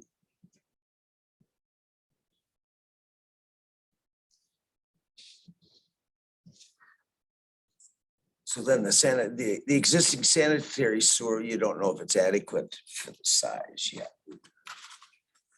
It's another question that you don't, is there any records of what's there? My understanding is that it's always been adequate and working, but it's old. And so kind of bringing it up to kind of current rules, but it has always served our purpose. Yeah. Does the property have any previous or outstanding violations? No. And, oh, well, that's a private well. Yeah. You know what that's there, okay. So I can't remember last time we did a lodge, but would health and safety decide on how big of a building or how many people? Would they help us on that? Correct, they'll have to do a license in that for the lodge, and there'll be a maximum occupancy Okay. determined because of that, yep. Okay. And that currently is already paid for this year. Oh, that, you do have a permit for that? Correct. Oh, you have, and it's a newer one or how new? They came out, I want to say last year and did a more thorough kind of overview thing. So yes, last year's and this year's, and it's paid up to date. Yep. Oh, so you do have a permit for. So you could look up that information with county. Okay. Okay, anyone else with questions? I have one question. This is a resort type thing versus what we've been talking about before is cabins. I would assume that you occupy or management would occupy would be there at present, during the rentals. And so it's be somewhat supervised and observed what's happening on the property generally at about all times. That's a great question. So Marvel Nielsen's my grandmother, and so she always lived on the property. Same with my grandpa and great grandpa and grandma.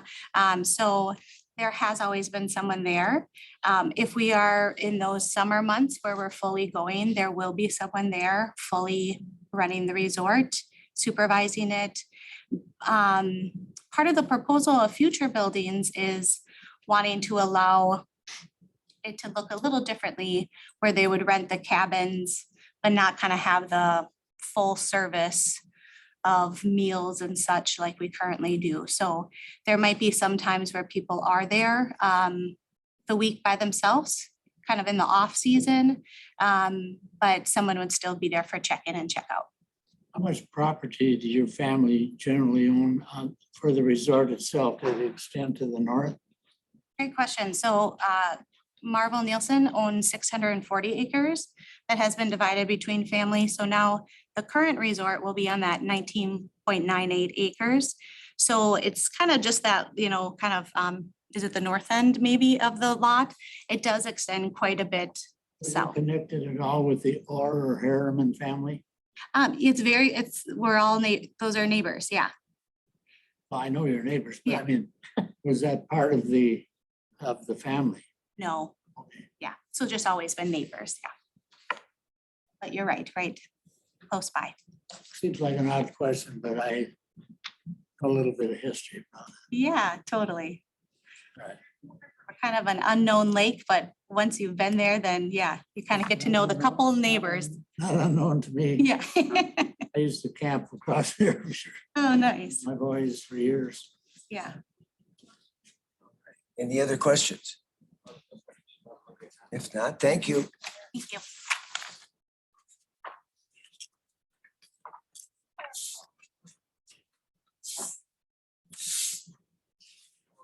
Sir, bring up the findings and conclusions document. Thank you. So I'm not gonna read through these line by line because it's what I went off from for my staff report earlier. After hearing the applicant's testimony, though, I would like to add a finding of fact to these that they do have a current health department license. So that would be my one addition to the findings, but it basically goes through about the proposal, the size of the lake, the access, the recent land subdivision and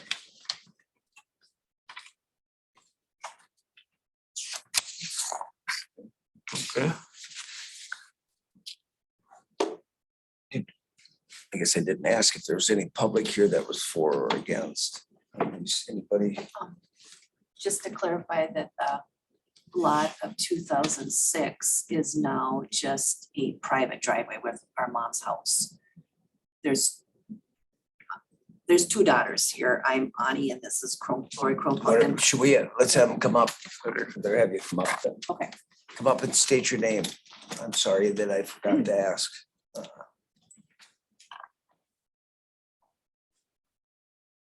I am Marlene Ani, one of the daughters, and Lori Kronfeld. so we are, we own the lot that was mom's house. It's just a small lot there on the north side. So the current driveway will be a private driveway for lot 2006 and for the house, for that lot. So Amanda is gonna be making a new road then that will be a business road for the resort. You know, back in the day, it was mom and dad's resort and it was the same driveway, but we now, since we've changed this, we're just gonna have that driveway as the driveway for the home, for a private driveway. The 2006 present driveway will just be for the home. And Amanda will get a new driveway for Hunky Dory Resort, the business. Yeah, that gets a new driveway. Yeah.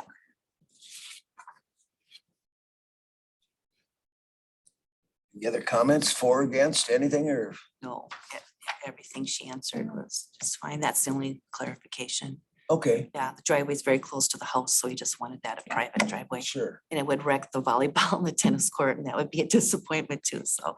all right. Okay. Okay, well, thank you then. Very much family around the whole resort, and the lake is very precious to us, so. All right, thank you.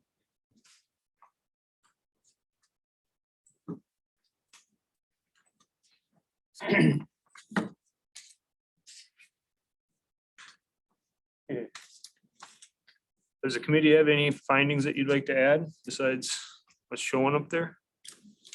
Does it say new driveway? Access property F70 would be a new, I've got that in suggestion, yeah. okay, okay.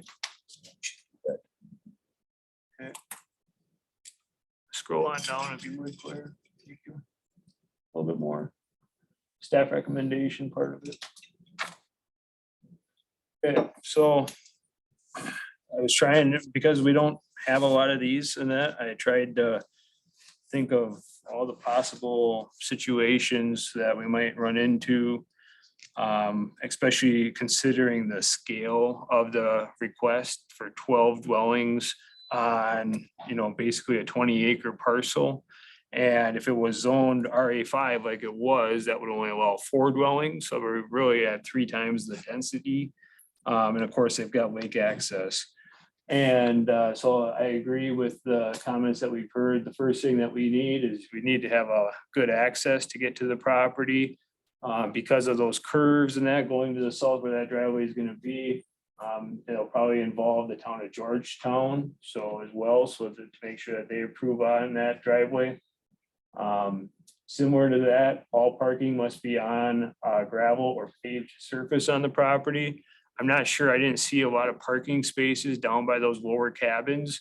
So if they're driving in between the cabin and the lake, that's gonna create, that more down spots from the traffic and that, which could increase erosion and that going into the lake, and it's very close. C, and that is to take and have a site plan showing those parking locations for the guests. E, there's only one accessory building proposed right now besides the lodge, which I wouldn't really consider an accessory building. But just to make sure that there's no accessory buildings that would have any sleeping accommodations, that would be limited to the 12 dwellings. That there'd be no RVs, tents, or campers allowed for overnight stay. The concern there would be that we would have more population and our sewer and water would probably not be adequate. All fires and embers to be extinguished by 11 o'clock with no unattended fires. The quiet hours from 11 PM to 8 AM. The applicant had offered that up in their application. Similar to Supervisor Luke's comment about property owner or agent or employee must be present at any time on the property when guests are present. The applicant testified that maybe it wouldn't be that way in that when they are not in the summer months. But I figured that was kind of typical for most resorts. There's usually somebody there to take and be responsible. Okay, let's go down a little bit, Claire. Similar condition that we've had with our other short-term rentals is that the applicant or an employee would have a 24-hour contact number available to the public and the property owners within 300 feet so that any complaints could hopefully be resolved quicker. Another general one, property must remain free from citation charges for nuisance, disorderly conduct, and illegal activity. Property owner and guests must comply with all applicable laws, regulations, including but not limited to the DNR. All pets must be leashed on the property. You can see that all the dwellings are being clustered in a very small area. So I think that would be important for M. And then N as well, fireworks, just because of the close proximity of all those buildings together. And the applicant has said that they like it to be quiet. So anyway, property lines must be clearly marked and obvious to the guests. We're quite a ways away from the south line, and the road is basically the west property line. However, that north property line by the beach there is very close, to that, so that would be an important property line to have delineated, in my opinion. All conditions would be included in the rental information of the applicant. Applicant to provide the dwelling unit floor plan, and that showing the bedroom, fire extinguishers, exit locations. I'm kind of thinking like we have here in the county building, you have exit routes or where the fire extinguisher is in each office, kind of showing something similar to that. The zoning office can require additional building inspections performed by the local building inspector annually if needed. So if there's an occupancy question or any kind of safety concerns or complaints that we have, we can have a building inspector go out there and check it out. Any advertising would have their land use permit number and their health department license number on it, so it's easier for us to track. T would be the seller's permit and sales tax number, and that'd be provided to the zoning office. U would be to have a visible and accessible fire extinguisher, and that provided to each cabin. The conditional use permit would not be transferable to another property owner, and they would have to notify us upon ownership transfer. Of course, they could always come back and apply for the same permit. A lot of times they would do that and they would make an offer on the property contingent upon the new CUP being passed, for them. W, I threw in an arbitrary number and I'll give you my reason. So no more than 12 motorized watercraft at any time on the property. No personal watercraft, jet skis, in other words. But the only reason why I threw 12 in there is one for each cabin. That was my thought process. I'm not sure if that's acceptable or what the committee would want, but that's why I threw that in there. Must be tested annually, and any water supply lines shall be installed according to state code or approved state plans. Right now, I believe the water lines are kind of just running across the ground and kind of a little bit of this and a little bit of that, if you will. So I think that's important to make sure that we've got good potable water. The sewer has been brought up a couple of times. So the sanitary system will need to be sized based on the number of bedrooms in each cabin and inspected annually. And then the next 4 of them are stuff that I think would help in future, and that as far as expansions. One is to have a maximum number of people on the property at any time. The applicant did mention the 75 to 100. But remember in that was a lot more shoreline because it wrapped up to the north there where those other lots were. And overall, there's a lot bigger amount of acreage at that time. And if you did 75 people, that's basically 6 1/4 people per cabin at the 12 cabins. Also, there's no mention as far as how many bedrooms are in each cabin. So to prevent, or to be clear, I should say, for future expansions down the road, how many 1 bedrooms are we gonna have, 2 bedrooms, 3 bedrooms? Maybe there was a 4 bedroom, I don't know. That's something to, otherwise you would just have, 12 4-bedroom cabins out there maybe eventually or something like that. One of the options I threw out there and I just carried the right to rent provisions into this would be the minimum rental period of 7 days. I know if you look at like the Hayward area in Sawyer County and that most of those resorts and that with these cabins are all operating on a 7-day schedule anyway. And then the last one, all structures used for sleeping purposes shall meet the uniform dwelling code. So it's my opinion in that that the uniform dwelling code has been in effect mandatory since January 1st, 2005, since these buildings haven't been occupied and that they're no longer going to be meeting code and that the grandfathering has passed. So if they're going to go back into use for sleeping purposes, that they would have to meet the code for that. One of the things that was brought up in the testimony was about events.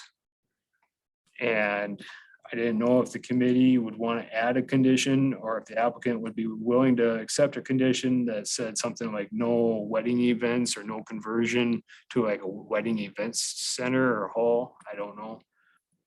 That's up to you guys. And then the last one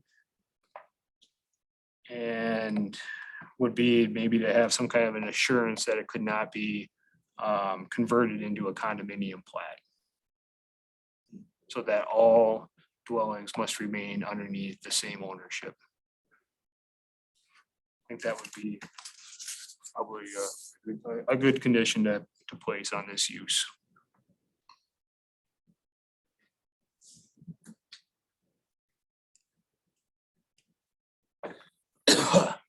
So not knowing those numbers right away, I guess have to find out what their lodge is actually licensed for. I don't, We'd have to find that out Through the health department, do through the they? health, because that would determine the size of the sewer. I don't even know if the sleeping accommodations in the lodge myself, you know. There is no sleeping, or we don't know. I don't know. Oh, we don't know. Yeah. You know, I wasn't window peeping and peep through the screen porch, but that was it. So Is there sleeping accommodations in the lodge? There is no longer sleeping accommodations in the lodge. maybe the applicant can tell you what they'd like for those numbers. I don't know. I mean, so my concern would be, you know, that maybe they start out as 1-bedroom cabins and they just keep on growing and that, or now instead of, you know, 20 people out there and that we've got 200 people out there. Just some thoughts. Sure. Trying to do adequate ask him. planning and thinking of the what ifs. So Do you, are they all the same size, these buildings or cabins? The Or current cabins, no, they're either 1 to 2 bedrooms currently. Also want to mention that there's currently no home or building for me to stay in year round. So part of like putting maximum bedroom type thing, I will have to at some point build a cabin for myself to sleep in and would like for that to have a good amount of bedrooms in it to accommodate my family. But the ones that, you know, the other cabins I'm fine to keep in 3 bedrooms or less. those we'd have to go through, that would help with the number of people, wouldn't it? Because those, if it's 1 bedroom, 2 people, 2 bedrooms is 4 people, I mean, that's kind of how it's occupancy wise. well, and that's why I broke it down to Yeah. that based on the number of bedrooms per cabin is because that's ultimately going to determine what our sanitary system size is. Sure. So. Mhm. So do you mark those currently existing cabins and anything new with those amounts, 1 to 3 bedroom, you label that as something different? So you're encompassing both the old and the new? If they built new, they'd have to go all new codes. If they put 5-bedroom house in there or something, she'd have to go, everything would have to be sized that way. I mean, to determine like the bedrooms, so, or how many people you can have per. It's kind of what, Question I have, because there's no dimensions on the existing buildings on that site plan and that they're just a Sure. box for a dwelling. Or are those 40 by 40 boxes or are they 24 by 24s, you know, or 20 by 20 cabins? So. Yeah. So we would need to know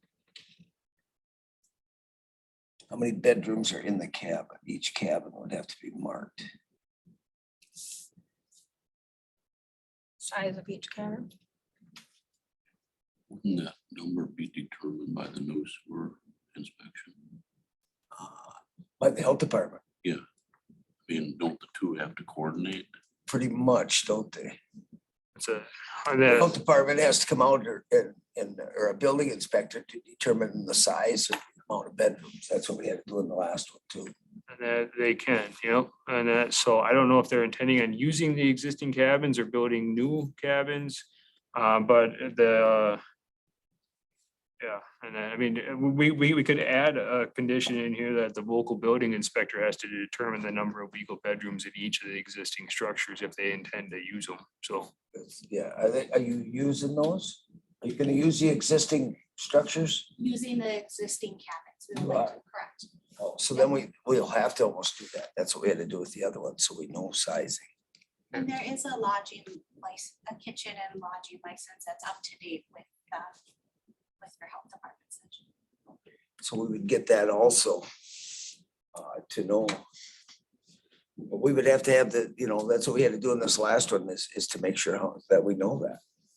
Yeah, because even if they talk about cabins in the future, wouldn't the well or the sewer still have to be sized for that, or as they get a permit, it'll have to be Either approved? a separate one or add, yeah, if you had a new building, they'd have to add a new sewer. Okay, Yeah, so, and maybe a well too, who knows? so right now we just need to worry about the existing. Existing, yeah.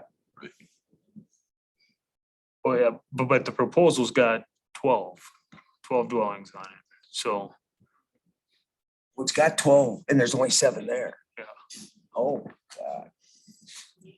That's, I mean. old- So they're gonna have to go 1 through 12 and tell us what everything is, size wise, so we know what the people are and then what the lodge can do.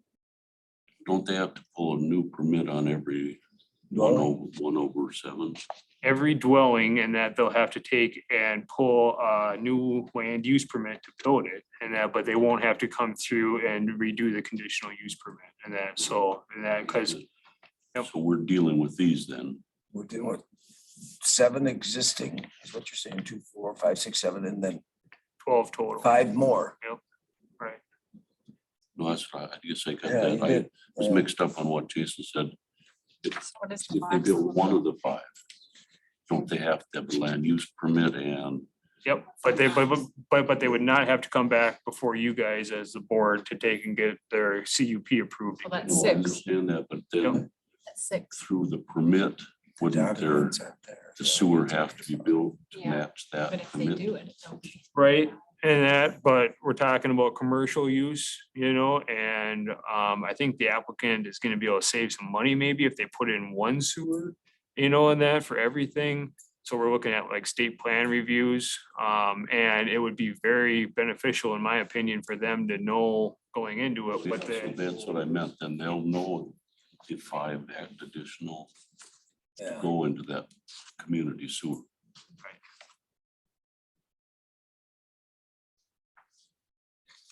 So we should maybe get that existing lodge one and then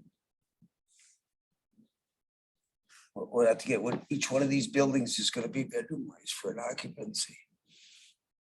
I think we'd have to have that to kind of know. It's like you said, then the like an event or something, I mean, that can be quite a few people on a smaller, like you said, It's a smaller footprint and it's a pretty condensed area, and that when you look at the whole area, I mean, it's. Yeah. I don't know. 150 yards long and, and that 100 yards wide, Yeah. so, I mean, to have 12 dwellings in there, it's quite dense, so. yeah, let's get quite a few people, yeah. Plus the lodge. Plus a lodge, yeah.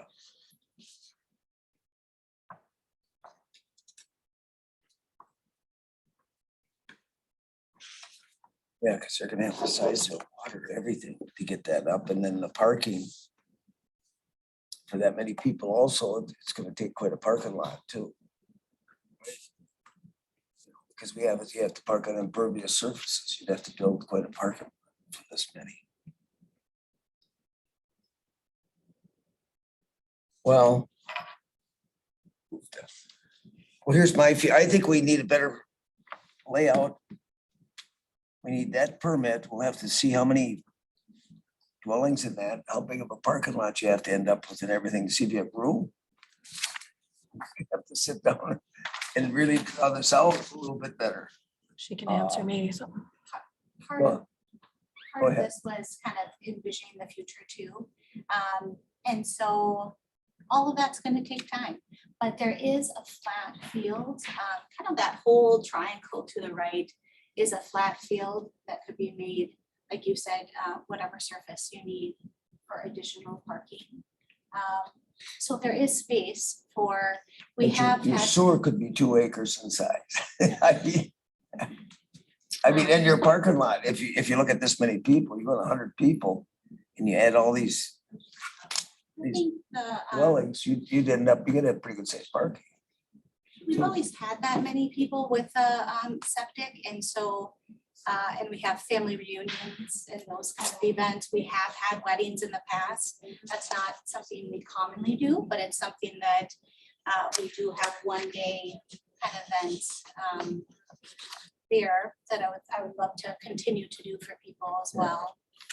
But I see that, yeah, the septic and kind of the capacity of the lodge is kind of the standard that I would like to keep. We're not gonna be able to actually fit that many people in the cabins for proposed, but I would like to be able to kind of use the lodge and the land for kind of what it's been used for in the past, which is kind of for those up to 70 people, you know, for a family reunion, if that many people wanted to come for the day. They could.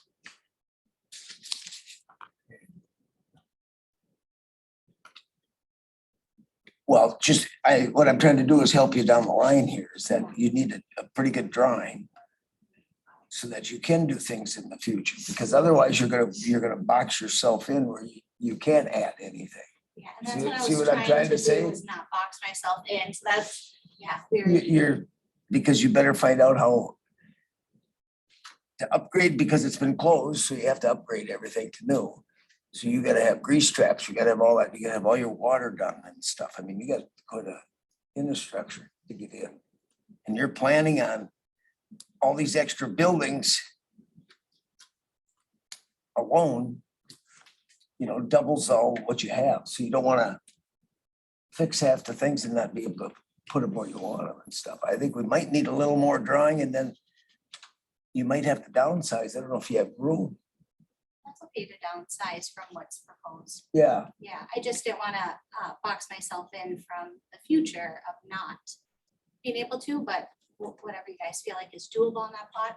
But also what, I don't know how large of, you know, are there other resorts in the area that have 20 acres? I know that we're currently downsizing, but looking at the other resorts with 20 acres, kind of what they're allowed to do. Yeah. Yeah, because once you do the driveway, you take up a spot in the parking. I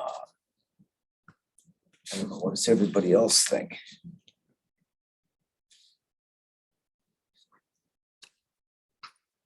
Jason, you kind of have us where we don't know the amount of people. We're kind of sitting, Yeah, you know, it's hard to give out something when you don't know. so what I've heard in that is that Yeah, what do you? you would like the applicant to come back and have an idea on the number of bedrooms per cabin or dwelling.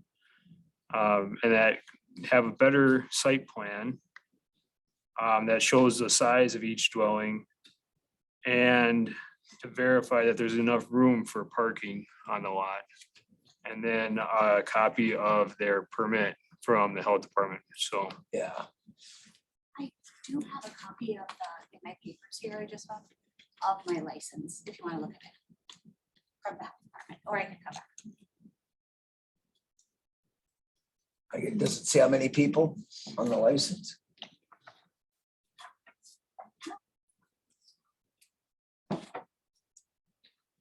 Yes, it does.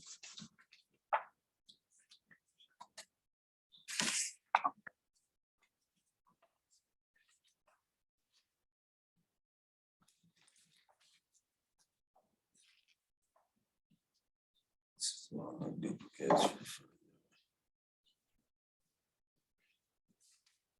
Capacity is 70. Permit type is food, mills, moderate.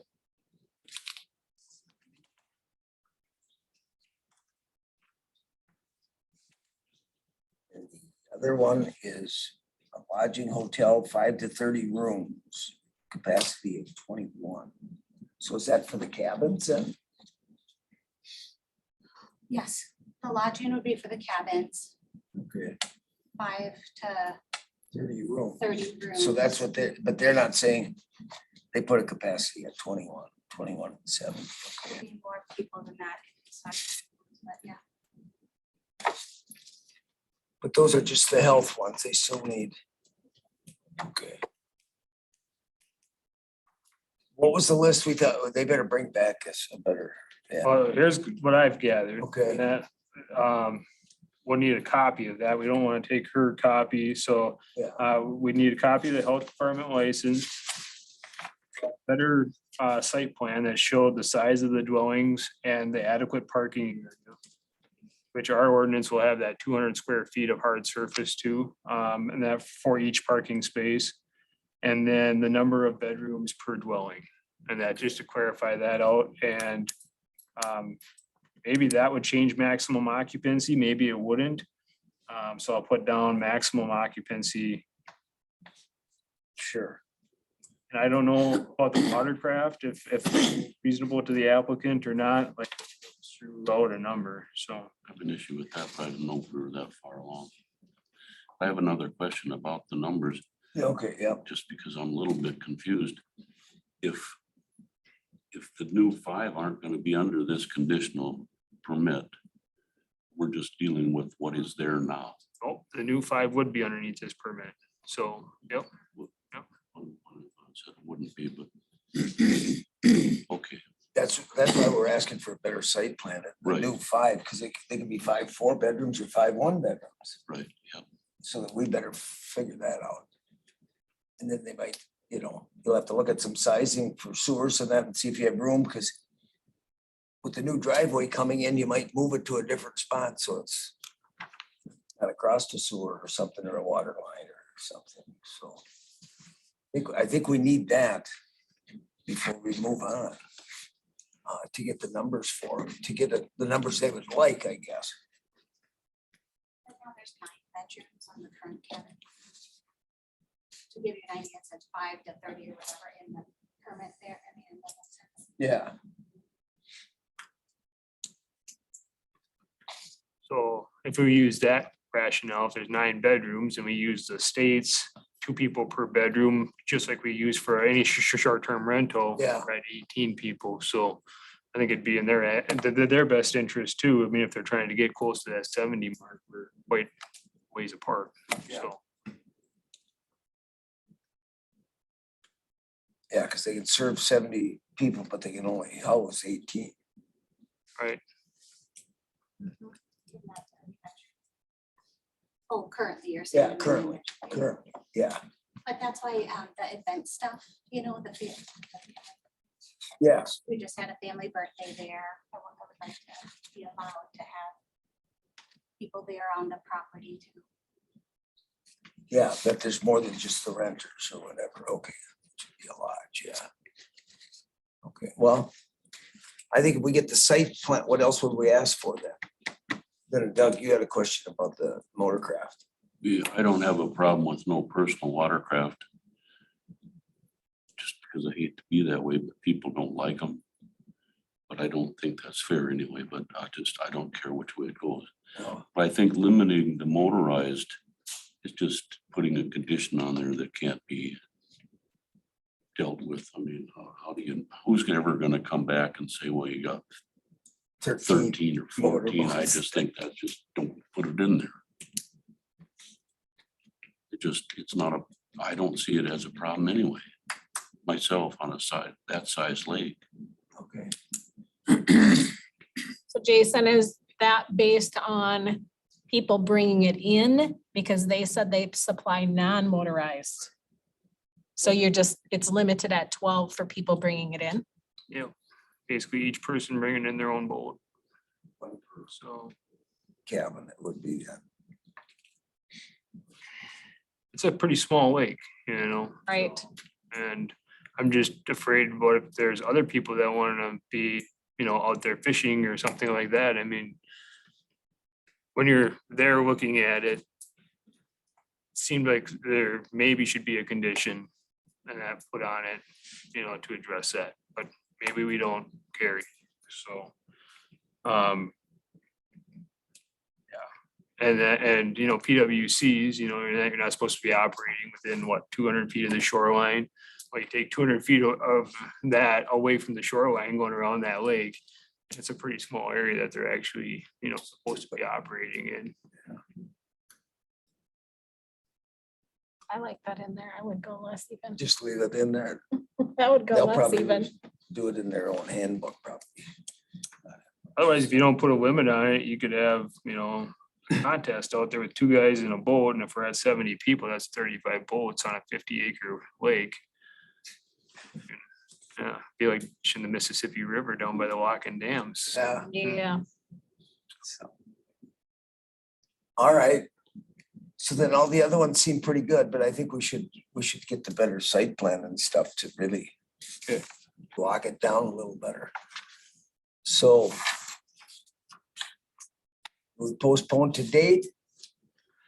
Or how long do you think it would take you to get it? It'd be a Do you have an meeting. idea how long it's gonna take you to find that information that they want? Find what information about how So they want future planning or current stuff. Well, both. basically a better site plan with the parking lot area defined for everybody as far as size and the number of bedrooms per dwelling or cabin, the size of each dwelling or cabin, a copy of the health department license, and then a good number on the maximum occupancy that you're seeking. So based on the sleeping accommodations that you can have as well. So, Do you guys meet every month? Could I get on the agenda for next month? Bring all that? okay, yep, bi-weekly. So, yep. That would be next month, though. It wouldn't be the next one in this month. It's full already, isn't it? Maybe the second meeting in September, Maybe the second ones would be, okay. it'll be the third Wednesday in September. Whenever you guys, I guess, have an opening, that's when I'll have it ready for you. Okay, So as soon as you can. all right. It'll be the 20th of September. September 20th. Something, it's my birthday. I'll remember. All right, so we will. Do we need a motion to postpone? Yep, so you're looking for a motion to postpone to the September 20th Environmental Services Committee meeting. I will make that motion Okay, to postpone to the second meeting in September. all right. Is there a second? Doug will second. So then all those in favor say aye. Aye. Opposed? Okay.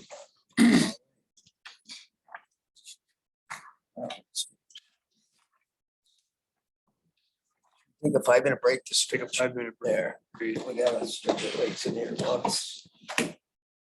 Oh, Stretch. Come get your license back. So make sure you Good make thing I copies. put a couple things.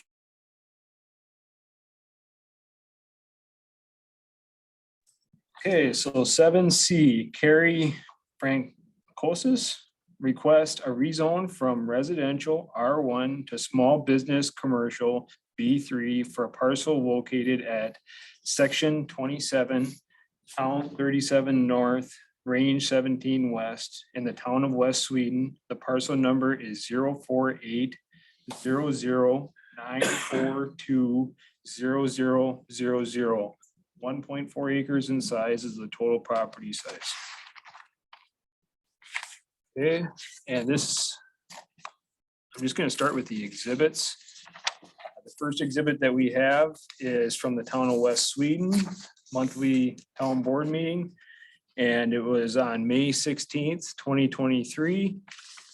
And it goes, Carrie Francosis requested zoning change on parcel 0480000420000 on Highway 35 from residential to commercial to install a billboard.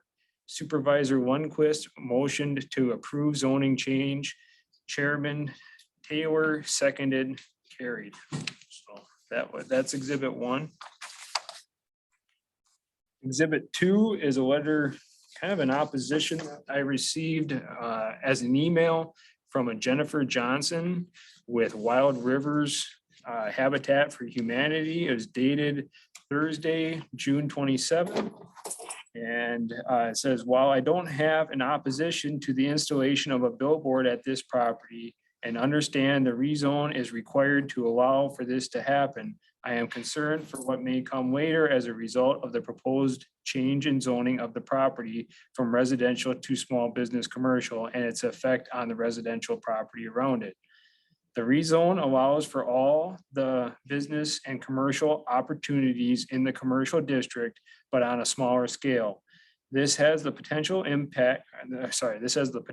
impact neighboring residential properties in several ways, including the potential for increased traffic, congestion, and safety hazards. Possible decline in property values, not to mention the decrease in green space, trees, and wildlife that may come with increased hard space. A decline in residential space may have a significant negative consequence for the community.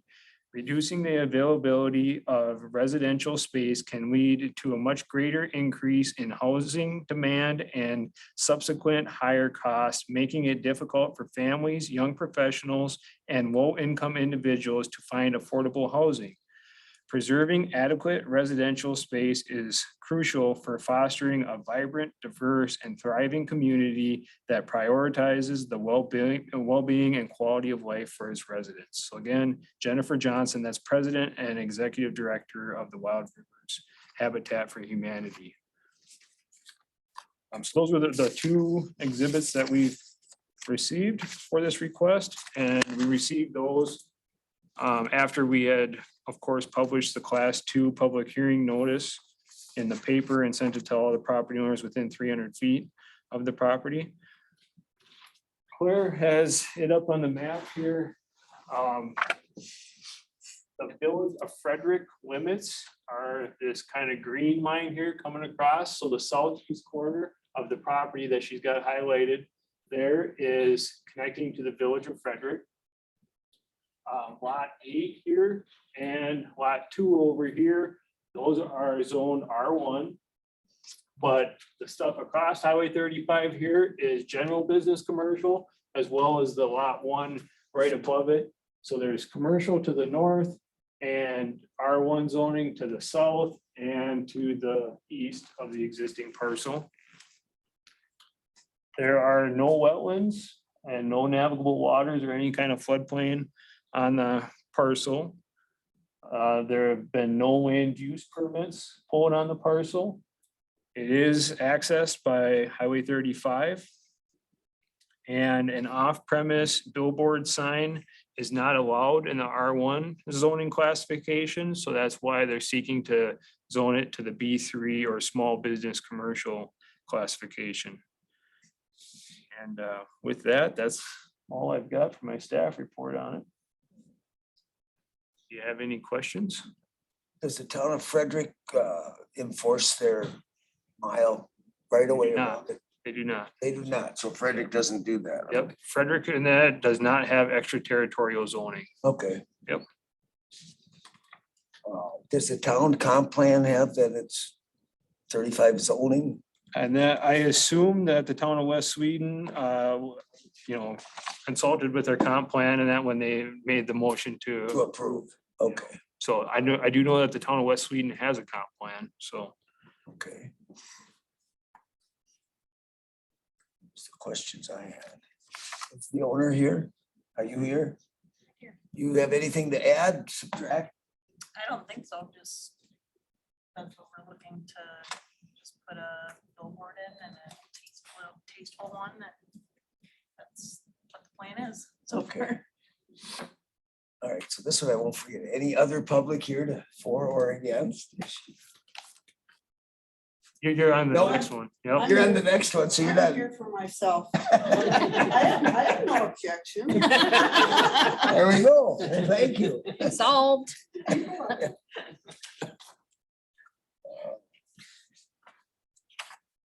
Okay, it's a rezone. Any questions? Can't ask very many anyway, so. I will add in that, one thing, Mr. Chair, if I can, the uses in the small business commercial and that are the same as in the general business commercial classification. The small business is just limited to the 20,000 square feet of buildable area. That's the Oh, okay, sure. why the allowable uses are the same, or they're aligned. Coming up Yep. both sides, okay. All right. With no objections, anything, then we can close this one and Yeah. go through findings. You pull up the findings and conclusions. Sir. This one. Nope, the other one. There you go. So I won't read them all to you, but basically everything that you just said as part of my staff report, I've got for findings of fact.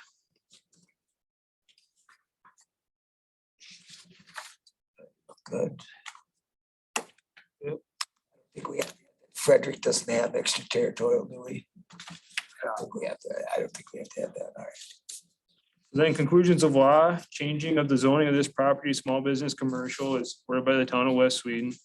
Most of the surrounding lots are used for R1 or commercial purposes. Therefore, rezoning of the property complies and that with the county comprehensive plan. It is compatible with existing and surrounding land use and will not have a negative impact on any of the existing public infrastructure. And further, I'll add to that is that it's not going to be a spot zone because we've got commercial around it. So, so on that basis and that we would recommend approval to the full county board. So, Okay. Motion, I'll make a motion to approve. okay. Second. Second, Doug, all those in favor, say aye. Aye. Okay. That one went through.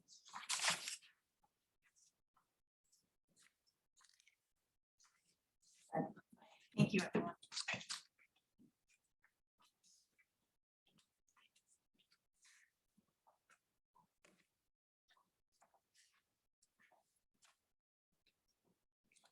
now for the tough one. Now for the tough. All the people in here mad. Not yet. So, They probably should have stayed to give you a yay. Yeah. Get your own. ready on the next one? We're ready. Okay, 7D on the agenda, Gail Hauser requests a district change from industrial to residential for a parcel located at section 32, town 36 north, range 15 west, in the town of McKinley. The parcel number is 038-00-742-0000. The parcel is 4.78 acres in size. And Claire is awesome. She's got it up on the screen there. And currently, this property is on the intersection of 40th Street and Highway 48. It's kind of a long-term zoned area. This, I've kind of read two different things, that this maybe was an old school at one time, or at least permitted to be a school. And so that was way back when. And then in the 90s, there was a permit to take and to do like an automotive garage and accessory shop. Really not, it didn't sound like it was just, you know, oil changes and stuff like that, more of the accessories of it. So a portion of this property that includes the building, the line comes across right here and then goes up about right here. That 1.88 acres is zoned industrial currently. And like I said, it's been carried over even through our comprehensive amendment that we did back in 2015 and 16. And that the rest of the parcel is zoned residential agricultural 5. And if we zoomed out, we had our zoning map on here, much of the area all around this is going to be all RA5. And I believe the applicant is looking to, or maybe even has done some modifications in that to the interior of the existing building, and that to make it a single family dwelling. And in the I-1 district, a single family dwelling is an allowed use if you are operating in conjunction with an industrial use in that, but I don't believe the applicant has any intent of doing anything industrial on the property. So that's why they're looking at rezoning it, and also for financing purposes, and then it needs to be zoned that R1 for that. So the town of McKinley Planning Commission recommended approval of this rezone on the June 21st, 2023 meeting that they had. Town Board of McKinley approved the rezone on July 12th. The parcel and that being rezoned to the R1 zoning classification meets all the requirements in the order. I having a hard time talking, meets all the requirements in the ordinance for the residential classification. The existing building is 60 by 80 in size. And there's no wetlands, floodplain, or navigable water on this parcel either. So that's what I've got for the staff report. We did provide the class 2 notice in the paper and to the properties within 300 feet. And we had no comments come back on the request. If you would like, I do have the exhibits from the town.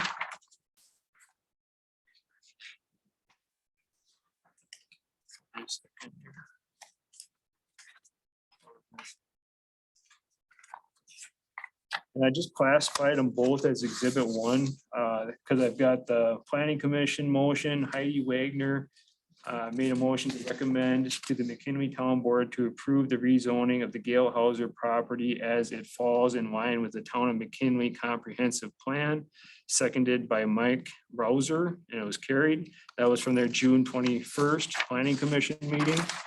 And then on July 12th at the Town Board meeting, underneath the new business comprehensive planning commission recommendation, Hauser rezoning. Anna Weaver made a recommendation to the town board on behalf of the comprehensive plan commission to approve the rezoning of the Gale Hauser property from commercial to residential as it falls in line with the town of McKinley comprehensive plan.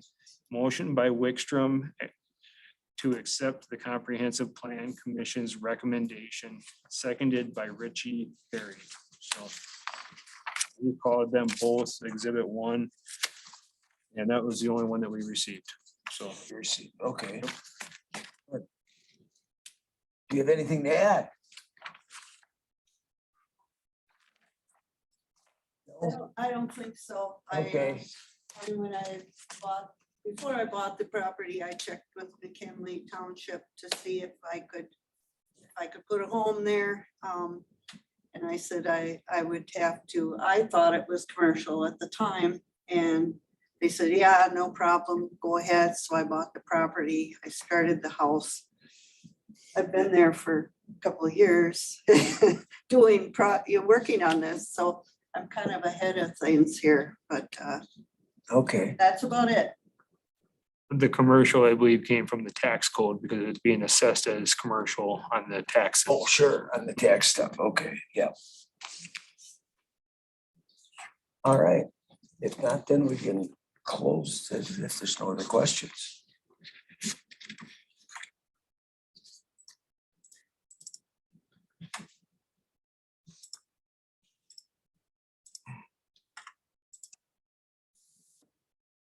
Okay, so here I've just got the breakdown of the 4.788 park, 4.78 acre parcel, 1.8 acres being industrial, the remainder RA5.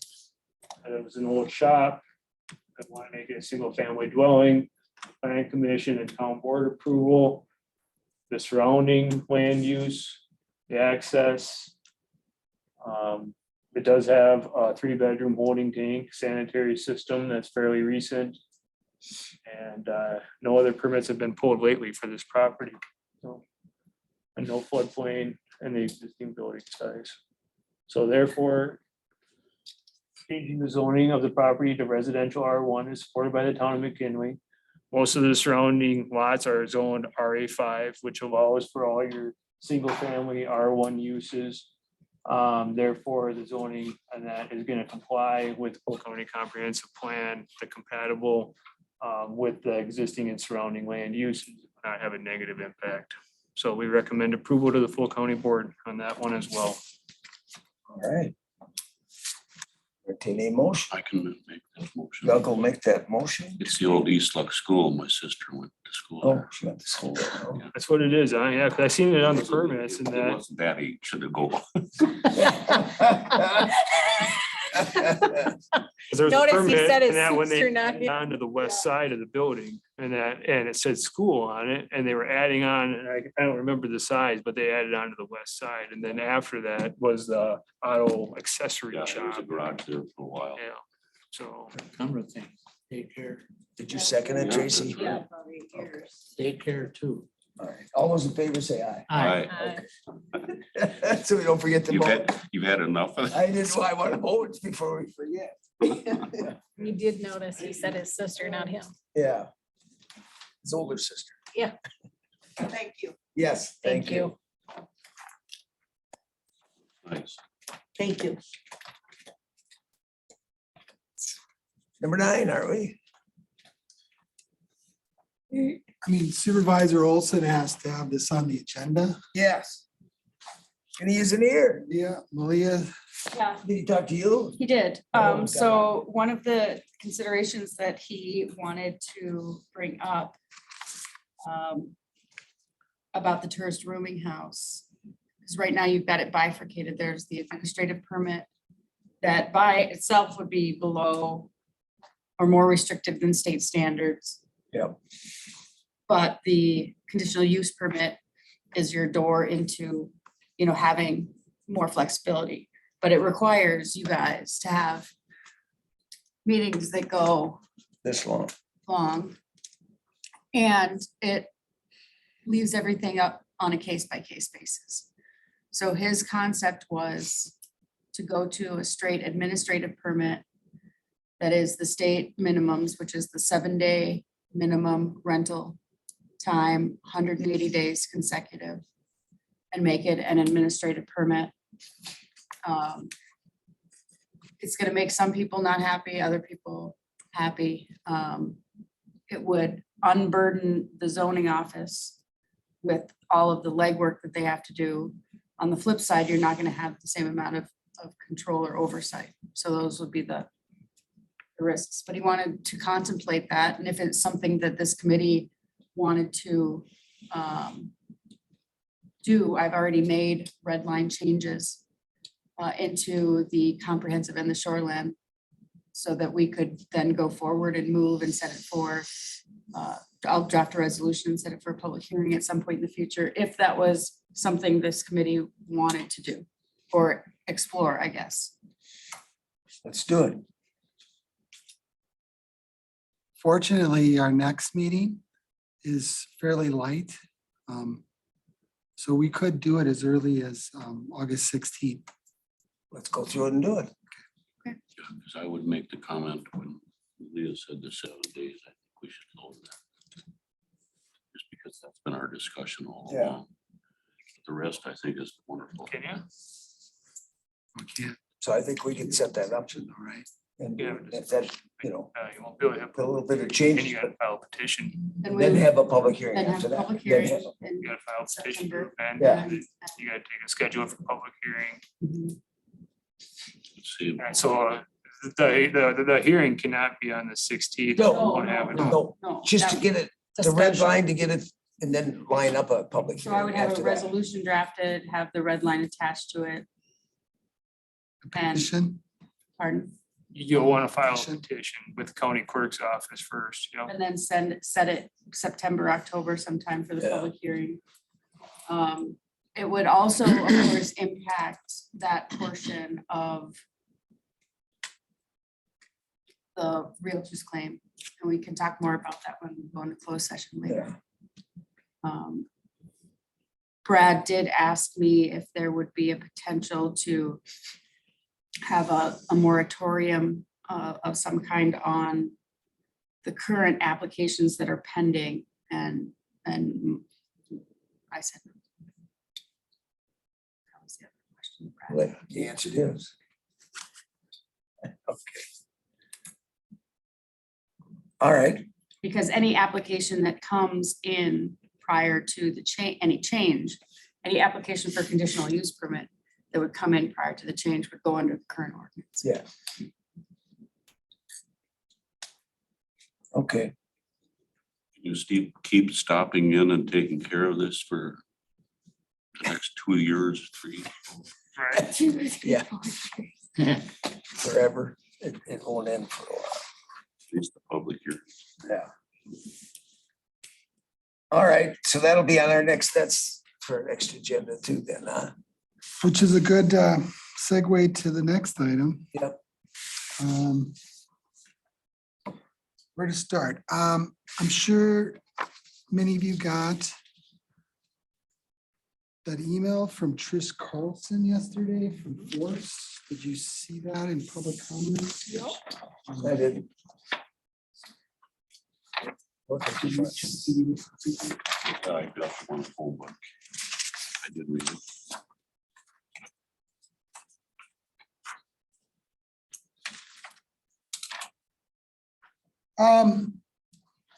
We've been a little flexible on the setting the special meeting. We want to ensure there's a quorum. Brad or Supervisor Olson said August 30th was a good date for him. How is it for you? Because we really like to at least stay on task and allow you all to make a decision or not on the CUP application for the Blue Rock Quarry. So we've already missed our August 16th posting date. Our notice date, that was yesterday. Can we land on a date, guys? That's the best alternative I've received from Supervisor Olson. It's August 30th. Is that our regular meeting day? Nope, No, it'll be a special meeting. Think if we should have a special meeting or not, or why? Why are we having a special meeting just for this? Well, if you recall last time, yeah, it was By itself? Malia's suggestion, but it was Yeah. also an issue around a quorum, ensuring we had a quorum here. Yeah. We could look at the 23rd. That way we could still post the meeting. And I would add a couple of additional agenda items, including Also, a rezone that I postponed From before. date certain, yeah. So that is another option. I do not know if Brad Olson is available on the 23rd, though. That would be something too, because for that one, we have to have everybody that was there. that means I I don't guess have to. I'm gonna go out on a limb and say, this, I like this email I do too. and I can't Spot on. understand. I just would like it explained to me why we're having a special meeting for this one. And we've done the other ones and said they weren't there and denied them. You can Right. certainly, I think, given the fact that we were in litigation and you had given them a year. And my direction to them was to go to the Board of Adjustment, but there's nothing stopping you from putting this back on the agenda and then denying the permit because they didn't have stuff ready for you. I know that, staff had accommodated their request to postpone because of unavailability. of what was- From the July For the 19th lawyer. meeting, yeah. Yeah. And so I don't think, there's no requirement that you give any special accommodation because of anything. They know our dates. I mean, we post ours a month ahead of time. I was thinking the same thing. And but now what, they have, It certainly bolsters any argument that, let's say you deny at some point because they haven't provided the information and then they refile in circuit court instead of going to the Board of Adjustment. The fact that you have given this extra time and have rescheduled will show that you're providing more due process. So it would limit their argument that you somehow were unreasonable, but I think you've been more than reasonable. Give them a full year to come up with. yeah. A year And then they wait plus till it the didn't, end you and know. then, So putting it on whatever date, if you were going to actually have a conversation with them about what they've done, then I think a special meeting, just knowing how long these meetings go would be the right idea. But if you're looking at going, hey, they haven't given us the information, and it's well past that 1-year deadline, then just put it on your regular meeting. and they haven't, they can't bring it to that meeting. They have to get it to us ahead of time. I mean, to be able to read it and decipher some of that. You can't Sure. walk in here I with mean, another we're just book. talking about subject matters for future agendas, so I wouldn't get into the meat of it. I would just say, okay, we're gonna put this on whatever day and then have that conversation. Have they gotten back? If we just set the 30th and That's the We actually Drop threw dead. out the 16th, 16th. right, and we haven't heard back from them. We did meet with their consultant. They haven't, So is the 16th light yet? the 16th is this, update of the budget, as well as our additional funding requests. That's starting to happen with each governing committee. Sure. Malia's ordinance amendments or red line, first look or first discussion on that. I'm assuming in our corner work plan, we're supposed to look at again tax deed properties, but WCA just had a webinar and we can talk about that later, but Yeah. there's really not a lot of there isn't a uniform approach that the WCA is recommending in handling that additional proceeds or equity from the sale. Yeah. So they're just talking about lobbying the state. But it is in our work plan. And then the fourth thing would be the closed session. It's been on our agenda for months, but probably we'll talk about the Wisconsin Realtors And that, Association. yeah, they keep that on there in case something does happen. there. So if we can we notice? I mean, can we do the conditional use permit application on the regular agenda, or do we have to notice it? 2 weeks.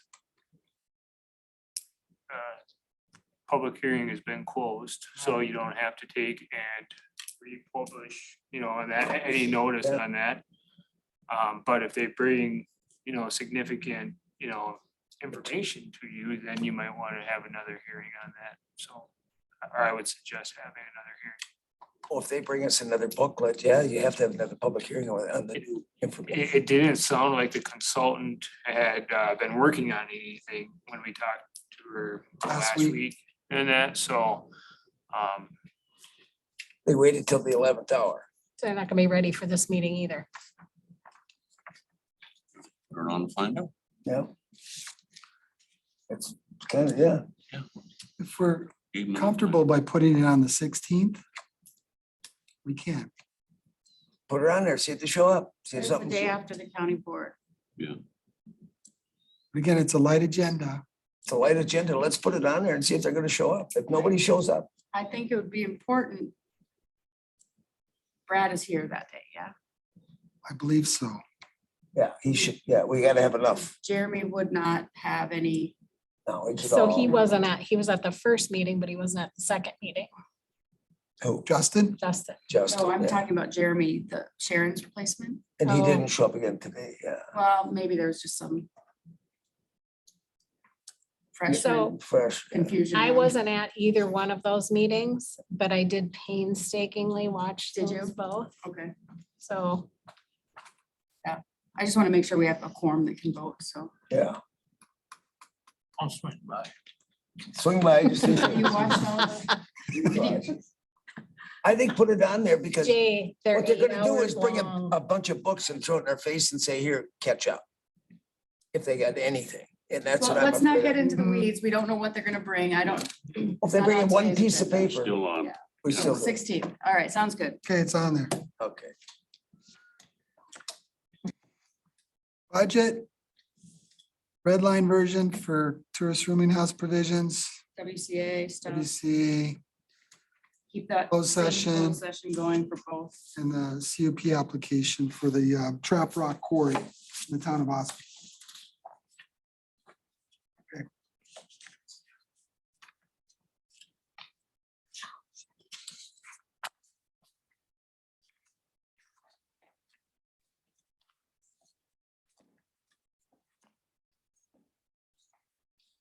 All right. We need to close. Today. Over here. No, Yeah. do we need to close? Yes, yes. we do. Oops, she's got some stuff. Okay, Make a motion. for the closed session. Is that what we want? need a We motion do. to go to closed session, 1985 1G. I know that Mo Come here. there you are. Snuck in. I didn't even know. he was Scare there. half to death. Scared you. All right. Come in and poke the bear. Here he is. Sorry, I didn't text you. It went really fast at the end. I had no idea. It was 'cause I was going so It's prepared. All right. I Okay, would like him to be able to remain in the room. sure, we'll have a as well list. as- Yeah, So then, stay. all those in favor? then I didn't aye. get a second. Tracy, Second. Yes. Don't want to miss this one.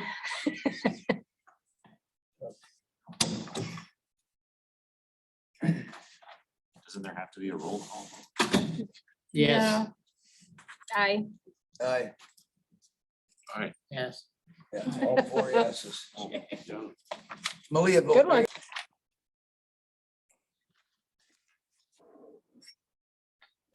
Number 12. Jim Mitchell. Yeah. Oh, we have to be sharing now too. Oh, yeah, she took over for Jim. I'll adjourn. Yeah, I'd feel uncomfortable doing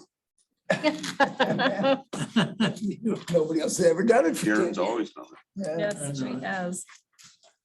I'll make a Jay, motion. you could do it because you're here finally, then you get paid, because then they know you were here. Actually, adjournment can be declared. It I doesn't have know. to vote on. You can. Oh, there you declare go. it. I can Look declare at it. him.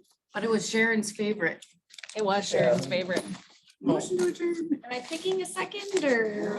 Yeah, sure. Don't need Who one. first or second? Make up All in somebody. favor, say aye. Who cares? All right, Okay. you need a second, put me, I. That's great. Just make something up.